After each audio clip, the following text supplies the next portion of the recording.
I step into the day with the dawn ringing in my ears. Oh, well, I tune into my TV show. No better way, I gotta get myself into gear. Let's go. Oh, and I feel good today with my wake up in the morning espresso. I feel good today. It's my feel good breakfast show. A very good morning to you. Welcome to it. You were quite fast off the blocks there, hey? It's Wednesday. It is a Wednesday. The day started. It's a beautiful, fresh Wednesday. It's a little chilly, so we've got the knits on today. Hopefully you're feeling nice and snug and warm wherever you are. Always imagine that you're still in bed. And maybe that's me living vicariously through you. I hope that you're relaxing in bed. Maybe you've got a hot cup of coffee there. You're just feeling the vibe. We're going to keep you in a warm, snuggled embrace for the next 3 hours. And man, do we have a full basket of wholesome content for you this morning. It's going to be a very feel-good breakfast show. That's right. And of course, today we're also focusing on kids and their dental health ahead of World Oral Health Day. And that is also, we will be meeting one of South Africa's para-athletes, Caleb Swanepoel, who is also raising funds for an 8-year-old amputee, Elijah. So really incredible and inspiring stories ahead on your Feel Good Breakfast Show. I know he's also taking part in the Adaptive CrossFit Games, which is such a cool move. So many awesome athletes taking part in that, so can't wait to find out more about that. Then, of course, we're going to break down the nominees for the Oscar Awards. Award season is upon us. Then, of course, we all loved getting into the Grammy Awards, some amazing performances, and, of course, some amazing outfits. People looked on point, and we'll give you a little bit of a reveal on who wore it best. That's right. And of course, what is a Wednesday without the culinary hotline bling? Ding, ding, ding. That is coming up. We're going to be, just really unpacking and covering all of those culinary conundrums that you might have. And also that hotline is there because it's one of the biggest, it's one of the best. And we always just get Chef Clem to really help you out. Yeah, try and stump him today. Make it difficult, man. Make it as hard as you can. He knows everything. Let's see if we can catch him out this morning. But it's going to be a lot of fun. It's going to be a really, really inspiring show today, most importantly. So let's greet two other inspired and inspiring individuals. He's got the polo neck on. Ladies, beware. Good morning, have Mr. a very good morning, South Africa. My name is Jamie Dombeck, alongside the man that is looking like a whole cup of yasness. Ralta morning, who are you? Good morning, Mzansi. I'm here. You look like you just stepped out of a movie, my friend. I actually stole Tabisa's look this morning, and Did I you? thought, why not? Let's just change it up. And thank you very much, Tabisa, wherever you may be on your off day. But I'm feeling good, and I think the rest of the team is feeling good too. It's a beautiful midweek session that we have here. Lots of magic and, of course, lots of inspiration too. But before we crack into it, we're asking you on social media this morning, obviously, with regards to the Grammys, the Oscars, and all these amazing awards coming up, what movie would you love to just be in, of course? Now, Jamie, when it comes to movies, there's so many options. What? No, I want to ask you, with this look, this polo With neck this look, guy. wow, this would be like a, I don't know, like a Miami Vice kind of a feels. They don't wear polo necks in Miami because it's too hot. I don't know which Miami you went to. But no, just in general, which In general, I would love to be like a superhero Marvel character, some kind of like a Aquaman meets Nature Man, and just like shoot these like Tarzan webs out my hand through the jungle and save the world from pollution. I could see that happening. I think JP Sebastian will give it a high rating too. I don't know about the high rating, but I can definitely see you in that role. Just everything that you encompass would definitely scream Nature Man. So maybe, who knows, there's someone watching out there, you want to star Ral in your brand new movie, contact us, Expresso SABC3 on our social media platforms. We love to engage with you, but right now it's time for the official order of the day. It's time to get into those news headlines. Thank you, Jamie. Starting off with your national headlines, the National Assembly yesterday afternoon voted in favor of establishing an ad hoc committee to investigate Public Protector Busisiwe Mkobane's fitness to hold office. The vote count was 275 to 40. This after an independent review panel had recommended such an inquiry. The panel was established last year by National Assembly Speaker Thandi Modise. It comprised retired Constitutional Court Judge Bess Nkabende and advocates Dumisa Ntsibeza and Johan de Waal. And meanwhile, the acting public protector, Kuleka Qaleka, met virtually with Higher Education and Training Minister Blade Mzimande yesterday evening. This comes amid student protests at various institutions over financial exclusions and the scraping of historical debt. The Office to the Public Protector said the meeting between Qaleka and Mzimande was part of mediation efforts aimed at finding lasting solutions to the challenges that have been students declare a shutdown of universities in South Africa. Qaleka will soon visit 6 institutions of higher learning nationwide to discuss issues relating to access to tertiary education.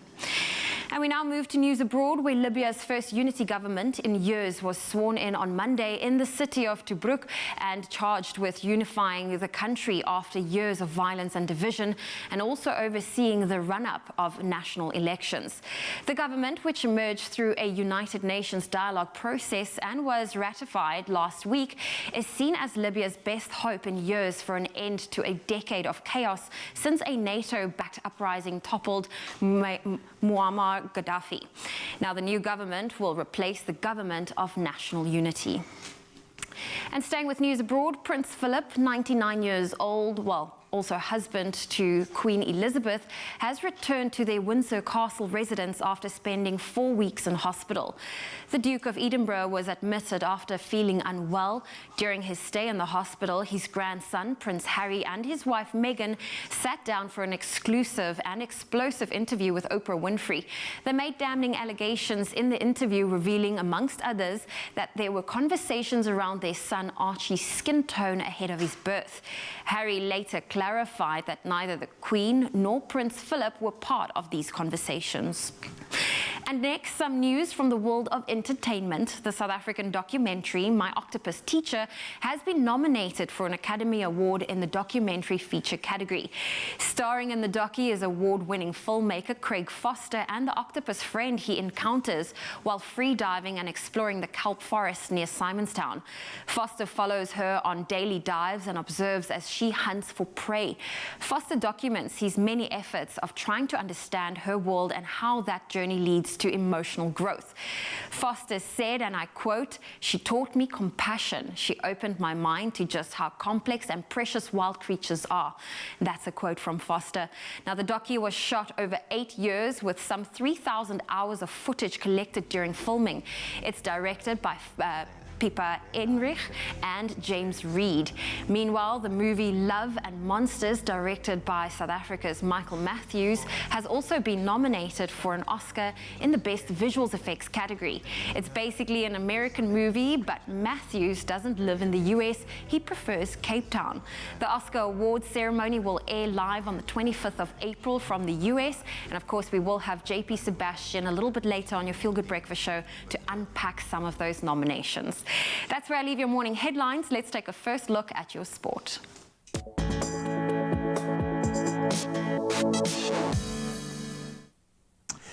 Well, ahead of all of our cricketing action, and there was plenty yesterday, let's get into the big news off the fields in cricket South Africa. Of course, the association yesterday announcing the Proteas men's and women's squad players to be awarded national contracts for the 2021-2022 season. So after consistent good performances, Laura Goodall became the 15th player to be awarded a national contract in the women's team. That while Heinrich Klaasen received his maiden Proteas men's team contract. Then getting back onto the fields, the Titans took charge of their CSA 4-day match against the Lions at the new Wanderers Stadium in Johannesburg. Titans trailing the Lions' first innings total by 161 runs with 9 wickets still in hand. Stumps on day one also saw the Cape Cobras trailing the Knights by 97 runs with 9 wickets remaining. That's at Newlands down in Cape Town, and the Dolphins trailing the Warriors by 57 runs with 8 wickets still remaining at St George's Park in Gqeberha. All the cricket action will continue at 10 a.m. today. Then in the CAF Champions League last night, Mamelodi Sundowns still on form, securing the top spot in Group B after recording a 1-0 win over Congolese club TP Mazembe at the Loftus Versfeld Stadium in Pretoria. Lebogang Mabue scoring the only goal of the match to make it 4 wins in 4 matches in the group for the Brazilians. Kaizer Chiefs still winless. They were held to a goalless draw against Angolan outfit Petro de Luanda in their Group C encounter in Angola. Then lots of action to take in last night in Europe. Manchester City beat Borussia Mönchengladbach Gladbach 2-0 at the Puskas Arena in the UEFA Champions League round of 16 second leg. Early goals by Kevin De Bruyne and Ilkay Gundogan sealing the win for City, who have now advanced to the competition quarterfinals. Now, the results from last night: Karim Benzema, Sergio Ramos and Marco Asensio guiding Spanish giants Real Madrid to a 3-1 win over Atalanta in Madrid to advance to the quarterfinals as well. Tonight it's the turn of Chelsea as they take on Atletico Madrid, and then Bayern Munich, they face Lazio at 10 p.m. Then, of course, we can look forward to the Champions League quarter-final draw taking place this coming Friday. Well, still plenty of sporting action to take in this morning, so stick around. Right now, though, let's get our first take on the morning weather and take a look at some of your beautiful sunrise pictures.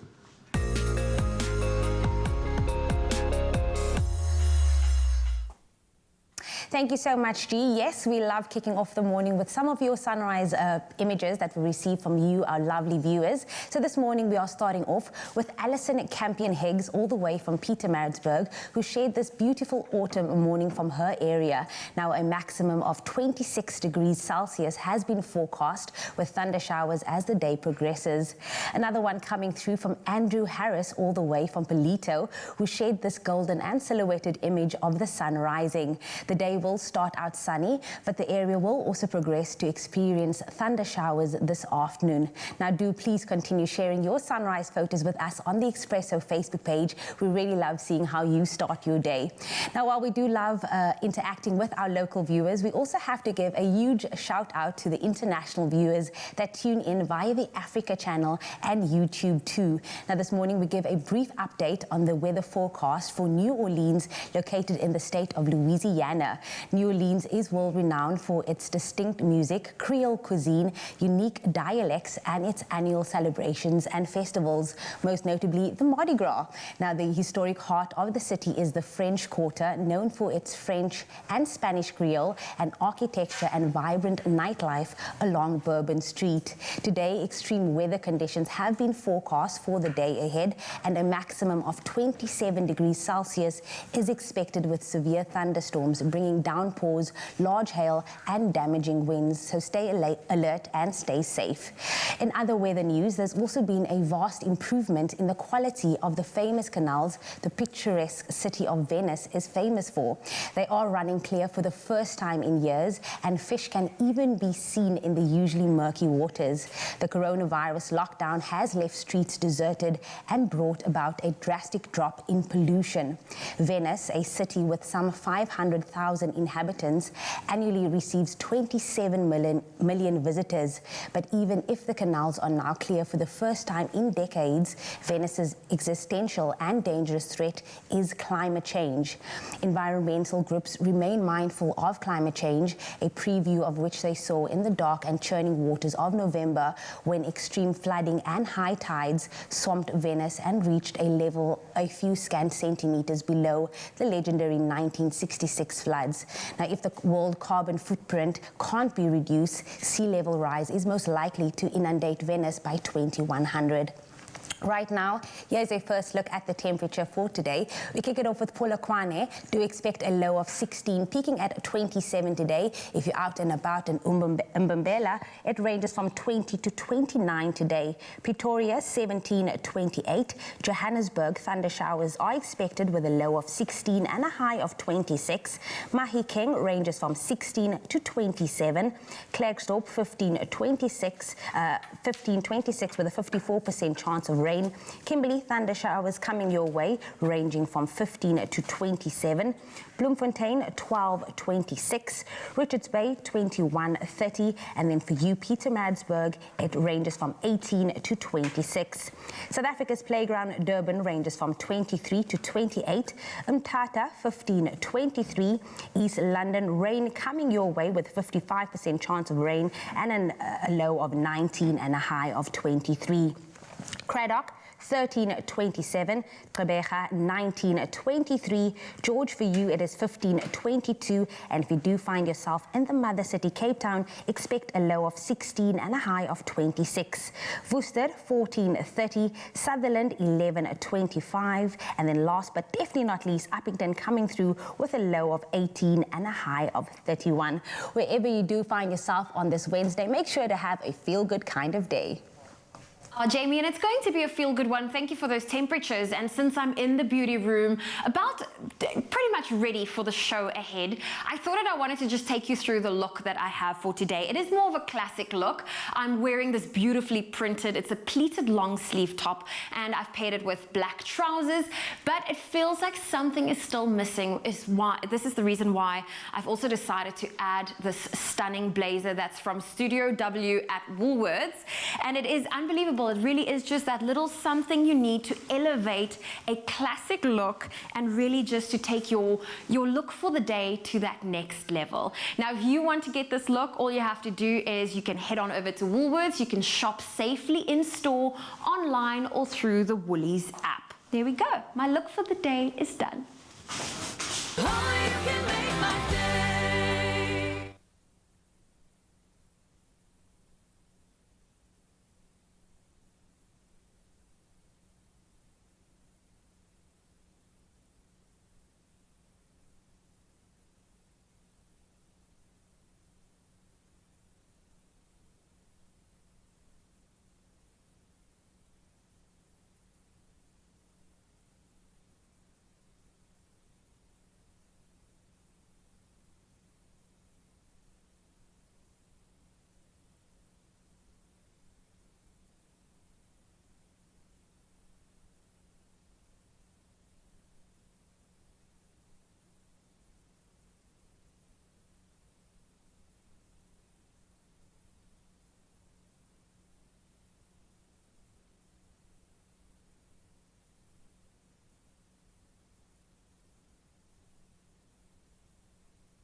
It's my feel-good breakfast show.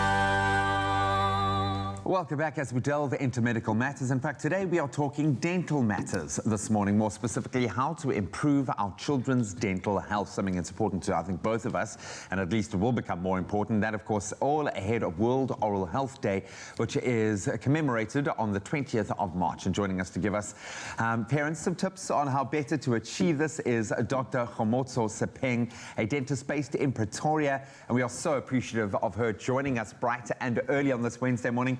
Doctor, very good morning. How are you? I'm good, and yourself? Very good, thanks. Very good. Doctor, I'm at that age now where Luca, my little one, is 2 years old. He is starting to identify with a toothbrush, but it takes me back to the days when I went to the dentist. I used to be terrified to go. I was like, Mommy, I don't want to go. Yeah, I was just always scared. But maybe this is where you come in and you can give us tips and put our mind at ease. Around what age should parents start taking their child to see the dentist? Ideally, we should bring our kids into the dentist once they have teeth in the mouth. Like from 6 months, that's where we expect the first teeth to come in the mouth.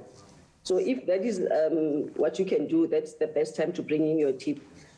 I usually say when you have your kids' first birthday party, rather bring them in before they have that big cake so that it's a milestone as well. And by 2 years, your child should be at the dentist because then we expect that most of the primary teeth are already inside the mouth. So that's where we can see if all the teeth are there if everything is fine. So it just depends on your circumstances. But ideally, once the first tooth is in the mouth, that is the best time. And I just feel that sometimes it's the parents who actually put the fear in the kids that they had bad experiences. I mean, the child does not know much about what the dentist is. So just bring them in when there's nothing hectic to do, just for us to count their teeth. That's what we call the first visit, just counting your teeth. I get that, and I certainly understand. I think I went through like orthodontics and had headgear and everything. So when I think of a dentist, I'm thinking like of an orthodontist and a big, massive procedure. But just coming in, maybe at an earlier age, they can become used to the process as well. And we know that dentists are amazing with their bedside manner now in terms of how they handle that. Maybe to elaborate on a couple of the things that you just said. Now, why is that first visit so important? And then how often should we be coming back to a dentist to visit afterwards? The first visit is very important, where hopefully there's no pain, there's no sepsis. We just check the teeth, that everything that should be in the mouth is there. If we see that other teeth are missing, we can take radiographs and see why is the teeth missing and all those things. But in the first visit, we can just do a simple polishing for the child, and a simple cleaning will be ideal. But obviously, if there's pain and sepsis, then we have to intervene with other things. And then after then, it's ideal that you should come to the dentist at least every 6 months. But if there's more problems, we would obviously advise that you should come probably maybe every 4 or 3 months, depending on what is actually happening in the child's mouth. Becomes kind of case specific, Yeah. Doctor, and here's the thing as well. Often kids are so prone to rotten teeth at a very young age. What are the dangers of poor dental health, and maybe how can this negatively affect their child's development? Yeah, we should. Wow, that's a good picture. We should start asking why are the teeth in the first place. When the child is still on, maybe the child is being bottle fed, what the parents put in the bottle, that would be the main problem. Sometimes they put rooibos tea with lots of sugar, they put squash, people believe that 100% juice is what the child should be eating, but it's actually loaded with lots of sugar. Some parents let their kids sleep with the bottle, and that liquid is pooling in the child's mouth for long periods of time. That is the main cause of decay. And obviously, our diet is also very critical. If we eat a diet high in sugar, that would cause decay for our children's teeth. And then obviously we need to introduce brushing from as soon as we have teeth, we should start cleaning our teeth. So, and it should not be a war in the house. You must, what you see the child will do. So just introduce it gently, that as the picture presents, that when you brush, your child will also brush. So it should not be torture to the child. It should be actually a very fun process. Completely. I mean, you get some pretty cool toothbrushes out there. Jack's got one with a little light on it that shines until he's finished brushing. And I think we've started that with my 1-year-old daughter now. We give her a toothbrush with a little bit of infant toothpaste on just to play with after every meal. And it can be done. It can be done. But it feels like it's less the children's issue and more a parent's issue here when it comes to our children's dental health. So, Doctor, we're going to ask that you stick around and you guys at home stay with us. We've got more advice coming from Dr. Khomotso coming up. We are talking dental health for our children. So important indeed, of course, and to get those beautiful smiles on those faces, Mzansi, you do not want to go anywhere, and stick around for part 2 of that. But now for something a little bit more inspirational, of course, and definitely something that's close to my heart. Now, during the month of March, shark attack survivor and South African para-athlete Caleb Swanepoel will be taking part in the first ever adaptive CrossFit Open in Cape Town. Now, he's going to be raising funds for 8-year-old amputee Elijah, and the goal is to raise enough money to buy Elijah a brand new prosthetic leg so he can get more involved in his school sports and activities. What a beautiful story. Now, the inspiring Caleb and Elijah are joining us this morning in studio to tell us more about this incredible initiative. And without further ado, we welcome them right here on the floor. How are you guys doing this morning? Very good. Thanks for having us today. You see yourself on TV. You're on TV. What? No ways. You're famous. It's so good having you guys here, man. Give us a fist pump. There we go. Well, you know what, Caleb? I love hearing this story, and it really warms my heart, and I feel like we need more of these types of stories. Now, you yourself, you're an above-the-knee amputee, yes. And you don't mind sharing a little bit about your story surviving a shark attack? Yes, so no worries. I get asked that question a lot, so I've got my answer prepared. So it was 2015, 27th of June. and I was in first year university. I was 19, turning 20. Lots of questions, lots of things in my head, questioning what I was studying, questioning a lot of things, but very excited to be, studying something new. And I was on a beach holiday with my family in Buffalo Bay, Neisner. And we had great conditions for a whole week. We had dolphin sightings, there were surfers out, and my brothers and I went for a body surfing session, so fins and wetsuits. And we were out for quite a while. It was about midday, and my mom and my sisters were all watching us from the beach house, and we were about 80 meters out in the water, so we couldn't stand, busy catching these giant waves. And we decided that we were going to catch one or two more and then come in for lunch. And as I came over the crest of one of the waves, there happened to be a great white shark in the water on the wave I was about to catch. So turned around, shouted to my brothers, there's a shark in the water, swim, put my head down, and next thing I knew, I was being pulled under the water, and my right leg was, taken off completely. And yeah, luckily I'm still here to tell the tale. Oh my gosh. I get like little shivers and goosebumps just listening to the story again, even after hearing it the first time. Caleb, I mean, that event in itself, it's insane, it's traumatic, and it's something that is so difficult to come through. And I just think back to a moment that we were chatting about it again when you chatted to a friend of mine, Ahmed Asim, also a shark attack survivor. A lot of amputee jokes between the two of us.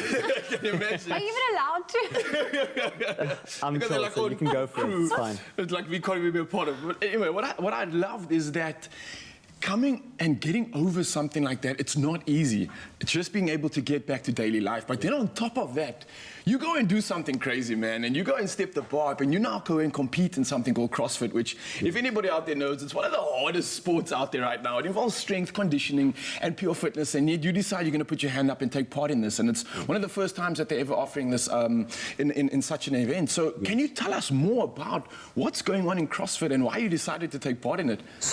So I'm a swimmer by nature. I suppose I'm a fish on land, I guess. It's strange that I had a shark attack and I'm so connected to the water, but I guess that's how life works. But alongside my swimming, I wanted to change it up and to change up some of my strength training.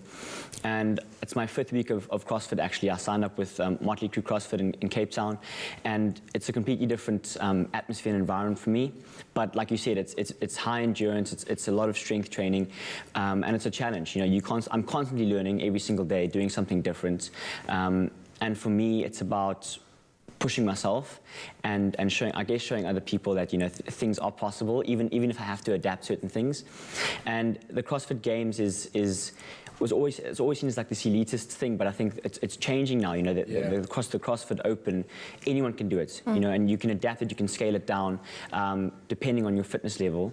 So I decided, why don't I try and enter? They're very, very encouraging at they call it a box. They're very encouraging at Motley Crue, and I decided, let me sign up and let me give this a go. And it's my first week of the Open, and it's the first adaptive Open. And I think it's really awesome that for the first time ever, there's wheelchair divisions, there's visually impaired divisions, there's above and below, lower and upper extremity divisions. So there's a whole range of divisions. They're still learning, but it's very exciting to be part of its inception, and a lot of learning for me, and I suppose a lot of learning for other people, but very exciting, and it allows you to set your own little goals. No one else, looks and moves like me, besides for other above-knee amputees, and that's an awesome challenge, and it connects you to so many people, and you connect to this community of people that just want the best for you and have so much support that they want to give to you. So I'm lucky I'm doing it. Yeah, and you also connected with this really cool Elijah sitting here next to me. He is so amazing. I was chatting to him off camera, and he was telling me about his dad being at work. His mom's here with him. He's got 2 sisters. He's in grade 1.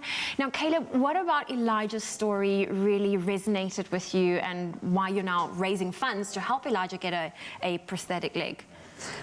So when I signed up for the Open, I thought, let me try and do something for the practice where I'm from. So it's Jason and Associates, and I contacted my prosthetist, and I was like, look, this is my idea, this is my goal.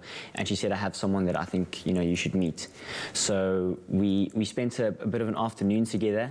And when I walked in, I had my lunch. I hadn't eaten. I was busy eating chicken and rice. I was offering him food. And he just sat there and looked at me, and he was like, just wanted to have a chat, you know. And I think just his attitude and what he spoke about, like we spoke about cricket. I mean, he can play cricket. I can't play cricket, you know. So I'm trying to catch up here.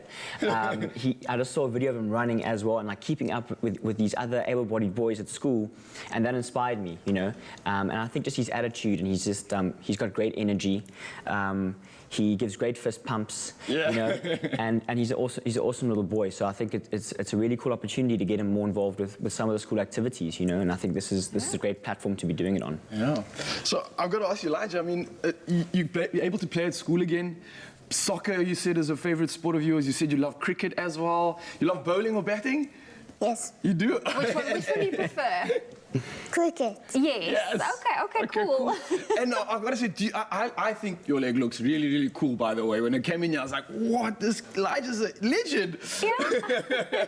But is it fun being able to play with you at school again, obviously being around all your friends? Is it something that you want to do like what Elijah's doing and maybe become like a big superstar and an athlete like him? Tell me about when you met Caleb for the first time, because you said you were just like looking at him. What were you really thinking? Are you thinking if you can play cricket? Okay. Which I can't do. So you can't give me these tough challenges, okay? We played a bit of soccer though. We kicked the ball around. Obviously, I had. Obviously, he beat me. Of course. But you know, we get to learn from a lot of different people. So yeah. Aw. And Elijah, you're now grade 1. Are you enjoying it being at school? Are you learning new things? You are? Awesome. Okay. Well, I do think, you know what, this is a national platform. How can people support you to help you reach your goal for Elijah? So I think the best way is just to go onto either Instagram or Facebook and search for Caleb Swanepoel. And there's a link in my bio that links to Back a Buddy. So the whole fund that I'm doing is linked to Jumping Kids. So Jumping Kids works on 3 levels. They work with mobility, they work with education as well as sport. And with those 3 kind of pillars, they get kids to get more involved in sport. They help them with ongoing prosthetics or wheelchairs or whatever they need for assistance, as well as help them with, you know, education in schools and things like that. So I'm partnering with this non-profit and then running my own Back a Buddy campaign, and the funds will go to Jumping Kids and then go to Elijah. So and Jumping Kids is an awesome platform to get him involved in as well, because we've got South African para-athletes that are part of Jumping Kids that have gone through that whole process, and I think that support would be awesome for him to get him more involved in sport, and also to help him inspire other kids. You know, he's really going to inspire people, and I think being associated with them is a really cool opportunity for him as well. Amazing. So Instagram is probably the best place. I mean, you can direct message me as well. I'll probably answer you. I definitely will. I'm just so bad at the moment. But then there's a link in my bio, and I think that another important thing to just also state is that with Jumping Kids, they can issue 18A tax deductions for companies that want to get involved as well. There we go. Well, do make sure you follow Caleb Swanepoel on Instagram. The link is in his bio for Back a Buddy, and let's support him to help Elijah reach the goal for Elijah. So there we go. You guys are amazing. Fist pump. There we go. Fist pump. There we go. Oh, Elijah, I can't wait to see you play cricket in the future. I'm going to be challenging you, and you're going to be a young proteer. That's going to happen. Oh, you can make my day.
It's my feel-good breakfast show. Oh, welcome back. It's your Feel Good, of course. We're live right here on SABC3. It's Expresso. Now, in June 2015, of course, Caleb Swanepoel, we were chatting about earlier, had his right leg, which was amputated above the knee after he was attacked by a great white while body surfing in Buffalo Bay. Now, Caleb made a remarkable recovery and has since excelled at surfing and swimming. Now, this morning, he's going to be leading us through one of his favorite fitness routines, and I cannot wait to see what this man has in store for us. How are you feeling, man? Hope you're ready, man. I know it's early. I but, am. I'm actually a bit scared because I saw you working out. I saw you doing that first round of the CrossFit Open, which was impressive. So thanks, man. I think I'm going to have my work cut out for me. But of course, Mzansi and everybody at home can also join in on this. 100%. Caleb's just literally hustled. He's like, man, you don't need any equipment, no mats. Just a water bottle. Just grab a water bottle. So I grabbed the first one that I could over here. You've got one. Don't drink all the water, though, because you need the weight of the water bottle to actually do some work. All right, I got you. So the heavier the bottle, the better, right? 100%. Okay, so let's crack into it. What do we do? Okay, so first thing, this is actually what we did on Saturday for the Open. You can adapt it. Are you joining me here? Young Elijah's also joining us here, Mzansi, so you guys got no excuse. So basically you're in a plank position. Okay. Obviously you can adapt the plank, you can be on your knees. Yeah. So it's essentially, it's a minute of, so the whole workout's based around 1 minute, as many reps as possible, 30 seconds rest, and then you do another minute of another exercise. Okay, so this is You do 5 conditioning, burning cows. So you can push yourself as hard as you want. You can go as fast as you want or as slow as you want. So the first thing we're going to be doing is in a plank position, you'll be doing a shoulder tap, like that. Okay, you just do a shoulder tap, like it's not that hard, okay? Well, I'll be watching you. So Zanzi, I'm sure you're going to need to use your core for this one, of course, and it's not as easy as Caleb's clearly making it look. Shoulder tap, and then if you can, drop down into a push-up. So shoulder tap, one, down into a push-up. So flat down, there we go, nice. Elijah, you're strong, nice stuff. And then back up. So that's for 1 whole minute. So that's going to burn the shoulders, burn the upper body, but keep that core stimulated all the time. 100%, 100%. Okay. So we've got a minute of that, and then what do we move into? So we've just obviously activated shoulders, we activated a little bit of core. Okay. We're getting a bit of blood to the system. Now we're going to obviously raise the legs. You grab your water bottle, you find you can just follow my lead here. raise your legs, and then we're going to bring just Russian twists. Ooh, okay. So obviously get into the obliques. And this is nailing the core, those obliques, those Levi lines. You can go as fast and slow as you want. Nice. Do you want to try the water? Nice. There we go. Elijah, come man, you're like a legend. You've got like super strength. Legend. I think you should just run this workout. Yo, we can just go chill, man. Okay, so we're nearly halfway. We got our third exercise, which is going to be a burpee. I don't know if you know how to do a burpee. Burpees are not easy, man. You can adapt it. I mean, I don't know how your knees are doing, if you've got weak knees, but you can always go down to your knees. But basically, a burpee is you go hands flat on the ground, you jump your feet back, you go flat down. You can also just sleep here if you want to, and then you bring your feet back up. Jump up. And then burpee, and you can either do a little jump at the top, or you can, for me, I just chill here. I take a deep breath, I stretch a little bit, I suntan, and I go back down. So another minute of that. Okay. And then we're going into another, so we've got the cardio up, we've got the blood pumping. How are you feeling? Feeling good? Okay. It's too easy for you, Elijah. Tell him he needs to make it harder. A little bit harder, that's fine, okay. It's gonna get harder, so now we're in a plank position. Okay. And you take your water bottle in the one hand, you do a little row. Ooh, nice. You go, get into that back, you roll it across, you catch it, you do another little row. All right. And you do that for a minute. All right, so again, the core working the shoulders, also working the rear delts in the back as well. So this is like a full body workout, right? Full body workout, And before you have your orange juice in the morning, Yeah. And then the last one. Just to finish off, legs straight ahead. We're going to activate the core, but we're also going to get into the shoulders again. Okay. This also works, so it's nice. It's a nice balance exercise. Also can get the heart rate up. You go put your water bottle on your chest, and you go back down. Keep the core nice and controlled. Working those abs. You got strong abs. I fall to the floor. Okay. And then you come up with a bit of momentum, and then you push up into a shoulder press. And back down. And do that for a nice. All right. So a minute of this. I'm done, man. 5 exercises. That'll get you working. And I think we've definitely earned ourselves a little beverage here. So, Elijah, you want to grab a little drink? We've been working out hard, man. And I think everybody's been inspired, absolutely inspired by your story. And I can't wish you guys the best of luck. Elijah, a young cricket star. And, of course, Caleb, man, good luck for the rest of the Open. And, of course, you, Mzansi, too. Get involved, of course, help support Elijah with his new leg. And, of course, get your munch on because we've got something special coming up right now. Clover cheese is for those who love life, where everything falls into place and melts away our cares, adding joy and stretching our imagination. Clover, for the love of cheese. Made with love by Clover. Now, when it comes to post-workout meals, making sure that you have a nutritious balance is absolutely key. Now, our Clover cheese and onion baked eggs are even way better than usual, with elite quality, elite taste, and elite texture. And of course, Raul just did a workout himself, so I'm going to invite him in so I can make these delicious eggs for him. Raul, come and join me in the kitchen. Ooh, that was not easy, Zoe. These guys are not joking. How They're not playing around. inspirational. It's so insane. And to see Elijah joining in as well, you can see how inspired he is by Caleb, but at the same time, how much inspiration's going on. And I don't even think they realize it. But I'm ready for this workout. I get my protein in. Let's get cooking. Of course. Now, what I'm going to be making you is a clover. I'm going to be using our delicious clover cheeses as well as some fresh milk. So what I've done is got 4 eggs that I'm just whisked up a little bit. I'm going to add a little bit of cream, as well as some fresh milk. There we go. We're just going to whisk this together, and then as you can see here in front of me, I've got the grated version of our cheddar cheese as well as that of our Tassos cheese. There we go. Nice variety there when it comes to the flavor of the cheese. There we but at the go. same time, all the good macros coming in. So we've got some dairy there, which is allowing for some calcium, some good minerals and vitamins. And then the eggs, which is like good fat, And the good cheese protein. is delicious. Cheese is just like it's like the cherry on the top of a breakfast, in my opinion. Of course, but also like when it comes to cheese in the mornings as a snack on your brunch, well, with your brunch or even for lunch, it really is just such an easy ingredient to Is work there a with. time in the day where you wouldn't eat cheese, though? No, I love my cheese, and I think that's probably the only reason I could never really go vegan, because I of love the my cheese. cheese too much. I know, it's like a There we go. kryptonite. I'm going to add a little bit of flour, and then, of course, our spring onion. There we go. And we're going to season it with salt and pepper. Now, Raul, I need your help here. I've got some Certainly. melted butter. We're just going to grease up our little ramekins so that when we do put our little egg cups into the oven, it's nice and easy to And remove. it doesn't stick to the tray or the dish, of course. There we go. Yes, I got you. All right, so while I'm doing this, what are you busy seasoning your dish? There we go. I'm busy seasoning it, and then we're going to literally just pop it into these little dishes and put it in the oven at 180 degrees for about 15 to 20 minutes. I personally, my oven's a little bit funny, so I always keep an eye on it. So just you want it to be nice and golden brown. What is that rule 180 for safety, unless you know what's going on? When in doubt, go to 180. Just watch it. Now, Zoe, you've tempted me here because you gave me all this melted butter, and I feel like there's so much more left over. Can't we do that's- something with this? This is like the good stuff as That well. is the good stuff, but we are just demoing a little piece here. So, right. okay, I don't really have a spoon right now, so it might be a little bit messy, but maybe just spoon it in here. There we go. And then I'm not going to fill it all the way to the top because we did add a little bit of flour. Well, so would that mean that it's going to kind of like rise It's up? going to get a little bit of volume to it, but of course you'll just pop this into the oven. We've got some spares here, and then it's for 15 to 20 minutes. Voila. Simple as that. And then we are left with these amazing little cheese cups here. Would you like to try one?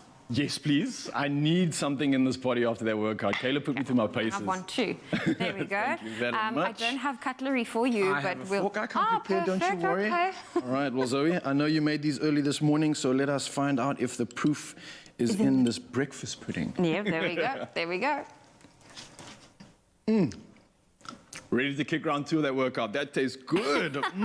We do have this recipe available for you. Do check out expressoshow.com. And if you've missed any of these steps, we have a cool recap for you.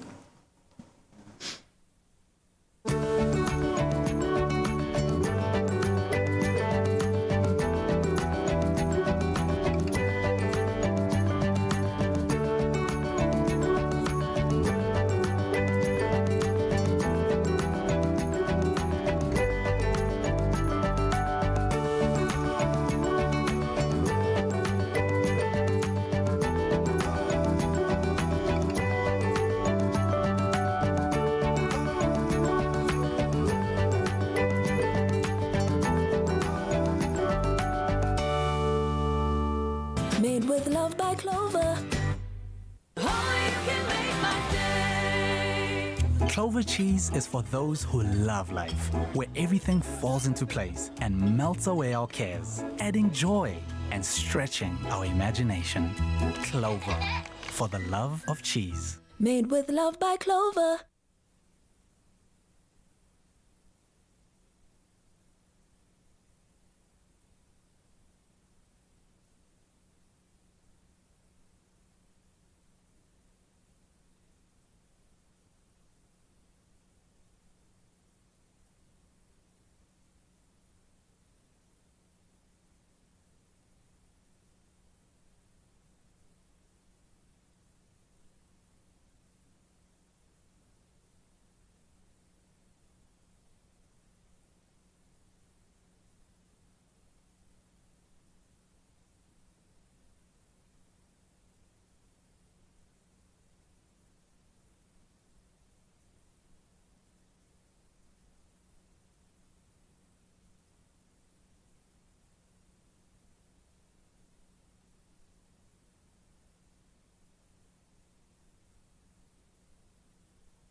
Feel Good Breakfast Show. Welcome back. Thanks so much for keeping it locked as we continue a very important conversation. In fact, earlier in the show, we began the conversation on how parents can best ensure good dental health for our children. And we're getting into the nitty-gritty now with Dr. Khomotso Sepeng, a dentist based in Pretoria. He'll be telling us about the practices that parents should be doing with their children to promote good dental health. And, you know, I think it's something that's obviously important to us, being parents, and I'm realizing more and more, maybe I'm a little off the pace. Dr. Khomotso, great to have you join us. Thank you so much. Pleasure. Doctor, now we know that you're very passionate about kids' dental matters. It's so important for us as parents as well. And as a result of your passion, your practice on Tuesdays is dedicated to the little ones. That's Maybe you can tell cool. us a bit more about this. Okay, thank you very much. On Tuesday, we dedicate the practice to orthodontics, which is braces to fix misaligned teeth or teeth that are crooked.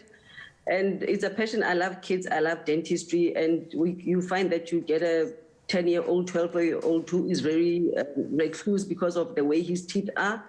And then as we see them in the practice and then we start doing their orthodontics, you realize that their confidence comes up. You know, you just groom them in that whole process.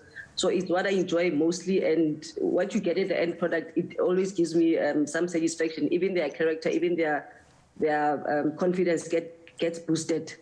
Yeah, that's what we basically do in the practice on Tuesdays. That's beautiful, Doctor. I was that child, so I know exactly what that feels like firsthand. So that's something beautiful. So thank you so much for doing that and making that so important.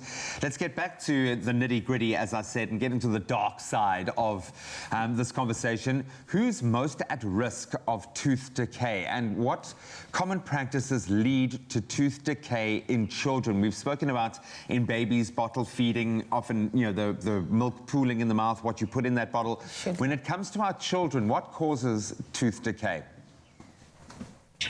Okay, tooth decay is basically caused by a sugary diet, and then over and above that, we do not clean our teeth properly. So that's the basics of it. There are myths out there that antibiotics causes my children's teeth to rot, or it's a family thing, it's hereditary. It is definitely not. But if all of us in the house are not brushing our teeth, we are eating a diet that's high in sugar, we don't take care of our teeth, we're all going to end up in the same way. So it's basically a high sugar diet superimposed with not cleaning our teeth, like for a long period of time. Eventually, we're going to get decay, which can be very painful, which can be very distressing to both the parents and the children. And then, you know, some parents would wait for the pain before they see us, and that is what usually happens. And it will not be a good experience for either of us. I don't want to see kids who are distressed on the chair. We want to make it as pleasant as possible, but sometimes it's not possible. Doctor, what is your final tips and maybe advice for us parents and for everyone watching to get those kids into a good routine to take care of that dental care and the dental matters? The most important thing is parents believe that because we've got two sets of teeth, the milk teeth and the permanent one, that it's not important for us to take care of the milk teeth. They're actually very important. They help with the child's growth, they help with the child's speech, and, you know, obviously for function in terms of chewing and eating. But we need to teach our children from an early age what to eat and what not to eat. So avoid junk food, which is what it is. Have a more healthy diet, fruits, vegetables. We need to drink lots of water. We need to drink milk. There's fluoride in the water that helps to make our teeth strong. So we need to follow a very good diet. Obviously, regular checkups would also help. But as parents, the diet is one of the most critical things that we can help our kids with. And the milk teeth are important because if we take them out too early thinking that we've got another set coming out, then we end up with malocclusion where our kids end up having braces because we took out those too early. The child can't develop well, their speech is affected. So there's a whole lot of things that are important in maintaining a good oral health.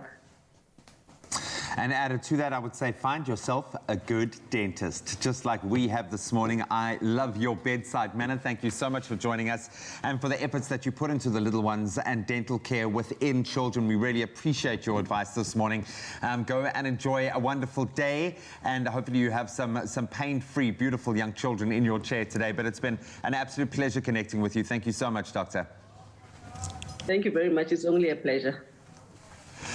I'm realizing that there are a few things that I need to possibly adjust, getting the diet right, but I need to get my child in for that checkup. Do it before the pain kicks in and it becomes a problem, and let them mirror your good behavior with your own oral hygiene. And something that's quite important is to show gratitude. It's always a good time to show gratitude for the ones we love and the ones who serve us. So, courtesy of Nedbank, we've dedicated this entire week to shining the spotlight on our real heroes. Those are the teachers of Mzansi. Now, I want to invite Graham and Jamie in because it's time for us to really just take a look, because we asked you earlier this week to nominate a teacher who has been here for you and your significant, well, maybe perhaps for you or your child, and really just made your time period in school so significant and had a big impact on your life. And you both could win yourselves a 250 Rand Avo by Nedbank voucher. So before the entries close at midnight tonight, we wanted to read some of the heartfelt and heartwarming nominations that came through. Are you two ready? Yeah, definitely. I mean, we really do appreciate our teachers, especially in light of the year that we've all been through and how challenging that's been. But I think all of us, we identified yesterday teachers that have made a mark, and you guys have certainly answered the call this morning. I'm going to kick it off with Joy Lekai wrote in to tell us, and she says this: I nominate my Tswana teacher, Mrs. T. Motsepe. She taught me that everything is possible if you put your mind and soul to it. Because of her encouraging words, I passed my mathematics, even though I've been struggling with it since primary school. Thank you, Teacher Motsepe. I hope you continue to put other students on the right path as well. Love that. We have another one from Robin Lisa Paul, who wrote, my daughter absolutely loves her grade R teacher, Mrs. Engelbrecht. I haven't come across someone who has so much passion, dedication, and also commitment for their job. My daughter absolutely loves school and speaks fondly of her teacher on a daily. She's also now more outspoken. She's confident and responsible because of it. I love it. And then we've got, last but not least, a comment that came through from Zodwa Bulunga that says, I nominate Pendile Mputi. She is not just a teacher, but a godsend. During the pandemic, she had classes at her house for those kids who couldn't have access to internet. How unbelievable. Going above and beyond. I love that. So if you have a teacher that you'd like to nominate, someone who's made their mark in your life, then please go onto our Expresso Facebook page or our Twitter page and tell us who that special teacher is and how they've impacted your life. Now, the lucky winner will win themselves and their nominated teacher a 250 Avo by Nedbank voucher. And remember to use that hashtag Here's to You Mzansi in your post. And for all of those T's and C's that are available, you can visit expressoshow.com.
Welcome back, man. everybody. Yes, this is a feel-good breakfast show. It has been a really feel-good show. It really has been inspiring this morning, inspiring guests, inspiring dedications, and we're going to continue on that trend for the next 2 hours. But right now, let's get back into the news.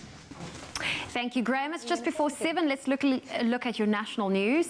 The SA Health Products Regulatory Authority has approved a Section 21 emergency use application for the COVID-19 vaccine developed by Pfizer and BioNTech. SAPRA said the approval was subject to further efficacy and safety surveillance of the vaccine. The regulator said it had 3 pillars to ensure that medicines met the requisite standards to protect all health of all who reside in South Africa. These are safety, efficacy, and quality. Meanwhile, the government has secured a total of 43 million doses from Johnson & Johnson, Pfizer, and COVAX Group. And staying with local news, the National Assembly yesterday afternoon voted in favor of establishing an ad hoc committee to investigate Public Protector Busisiwe Mkubane's fitness to hold office. The vote count was 275 to 40. This after an independent review panel had recommended such an inquiry. The panel was established last year by National Assembly Speaker Thandi Modise. It comprised retired Constitutional Court Judge Bess Nkabinde and advocates Dumisa Nsebeza and Johan de Waal. And moving to news abroad and more news on the vaccine, the European Union medicines regulator has reiterated that there is no indication that the Oxford AstraZeneca COVID jab causes any blood clots. Now, this after several countries had paused their rollout. European Medicines Agency head Emma Cook said she was firmly convinced that the benefits of the vaccine outweighed any risks. Meanwhile, the World Health Organization has urged countries not to halt vaccinations. AstraZeneca says a review of 17 million people who received doses in Europe found there were only 37 cases where people had developed blood clots. And Libya's first unity government in years was sworn in on Monday in the city of Tobruk and charged with unifying the country after years of violence and division, as well as also overseeing the run-up to the national elections. The government, which emerged through the United Nations dialogue process and was ratified last week, is seen as Libya's best hope in years for an end to a decade of chaos since a NATO-backed uprising toppled Muammar Gaddafi. Now, the new government will replace the government of national unity. And now news of making matters easier for space travelers. There has been much emphasis in the past few months on space, satellites and space travels, as well as serious concerns about junk in space. Japan is now tending to this problem and plans to launch a wooden satellite into space in 2023 to study how the organic material holds up in the vacuum outside the Earth's atmosphere. Wooden satellites would create a harmless alternative to metal ones and significantly cut down on space junk orbiting the Earth. Now, this is expected to become a serious problem for spacefarers in the near future. The wooden artificial satellites that enter the atmosphere after the operation is completed will be completely burnt out. Researchers and space experts from Kyoto University, including a former Japanese astronaut, are working on the development and testing of special kinds of wood that would survive in the harsh environment of space. As of now, there are about 6,000 satellites orbiting the Earth, and many thousands more will be launched in the 21st century, including some 1,000 from Elon Musk's universal internet access program Starlink alone. Well, on that note, that's where we leave your morning headlines. Let's take another look at your sport.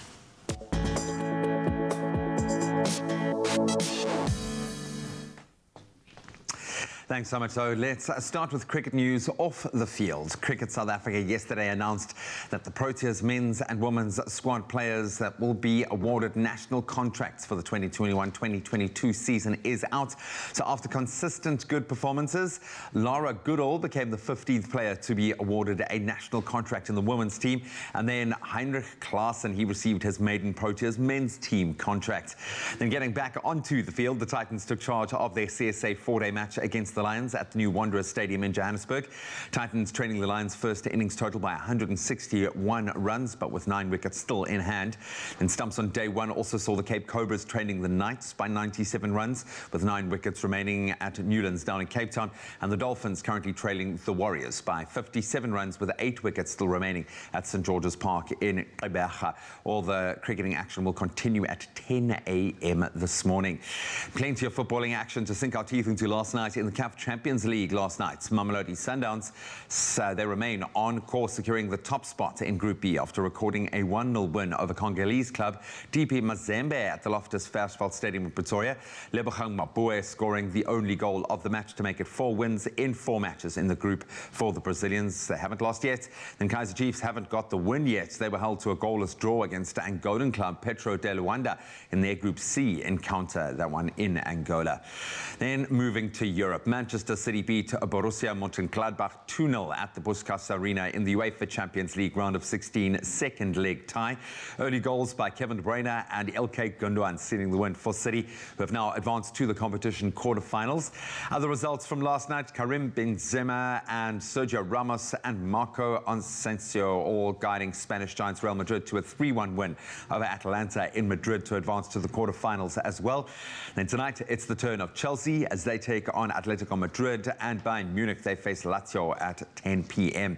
Then of course we can look forward to the Champions League quarterfinal draw taking place this coming Friday. Well, that's where we leave our sport for now. Let's take another look at the weather.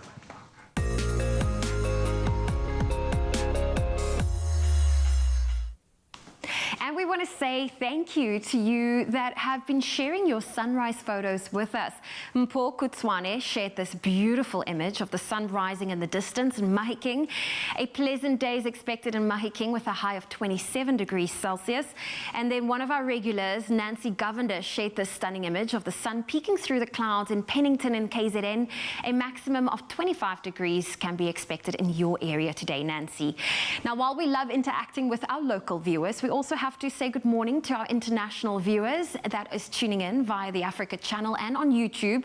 So for your 7 a.m. update, we are featuring Kansas City, the largest city in Missouri by population. Now, Kansas City lies in the Midwestern United States near the geographical center of the country at the confluence of the Missouri and Kansas rivers. Now, today is expected to be a breezy day with plenty of rain. A maximum of 10 degrees Celsius can be expected. And then some international news. Residents of Beijing, China were urged to wear masks and goggles yesterday, not because of the coronavirus, but because of a massive sandstorm and thick layers of smog settled in over the city. The smog was caused by a dust storm in northern Mongolia. Now, poor air quality already in place in Beijing surged to hazardous levels as the worst sandstorm in a decade swept through the Chinese capital and turned the sky into an ominous shade of yellow, while also covering areas in sand and dust. The same storm was also blamed for the number of fatalities in Mongolia. Now, the dust was carried into northeastern Beijing as winds, generally out of the northwest, climbed to 50 kilometers an hour throughout the morning hours, with occasional gusts as high as 65 kilometers an hour. Officials urged residents to avoid outdoor activities and to wear masks, goggles, and head coverings to protect themselves from the dust. Well, let's start off with your temperatures here back home. If you are in Polokwane, a low of 16 can be expected with a high of 27. Partly cloudy conditions in Mbombela with a high of 29. Pretoria 17, 28. Johannesburg 16 with a high of 26. Partly sunny in Mahikeng today with a high of 27. Klerksdorp 15 reaching a high of 26. If you're in Kimberley, a low of 15 can be expected with a high of 27. Bloemfontein, thunder showers on the cards for today with a high of 26. Richards Bay, 21, reaching a high of 30. Pietermaritzburg, 18, with a high of 26. Partly cloudy conditions in Durban, 23, with a high of 28. Mthatha, 15, with a high of 23. Rain is expected in East London today, 19, with a high of 23. Cradock, 13, 27. Partly cloudy cloudy conditions in Gqeberha, 19, reaching a high of 23. George, 15, with a high of 22. It's sunny in Cape Town today, 16 with a high of 26. Partly cloudy in Worcester, 14 with a high of 30. And sunny in Sutherland, 11, 25 for today. And Uppington, your low for today is 18 and your high 33 degrees Celsius. That's where we leave your weather for now. We'll have a final update at 8 o'clock.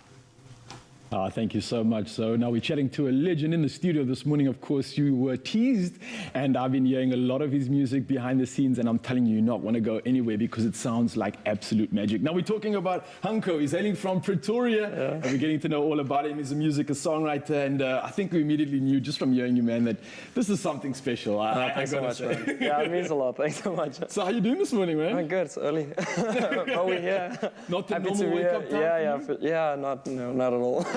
Listen, you're 22 years old. You stepped up last year. We saw you bag a nomination for Newcomer of the Year at the Summers. Yeah. That is big.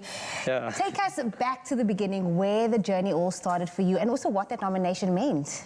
Wow, yeah, the journey was like, it's quite hectic. It took a few turns. I mean, like last year with the COVID and everything as well. Hectic time, but it all started, I don't know, I just always loved music. From like a kid, I just started writing songs, and like I thought I was crazy. Like I just had melodies in my head and I thought I was going mad.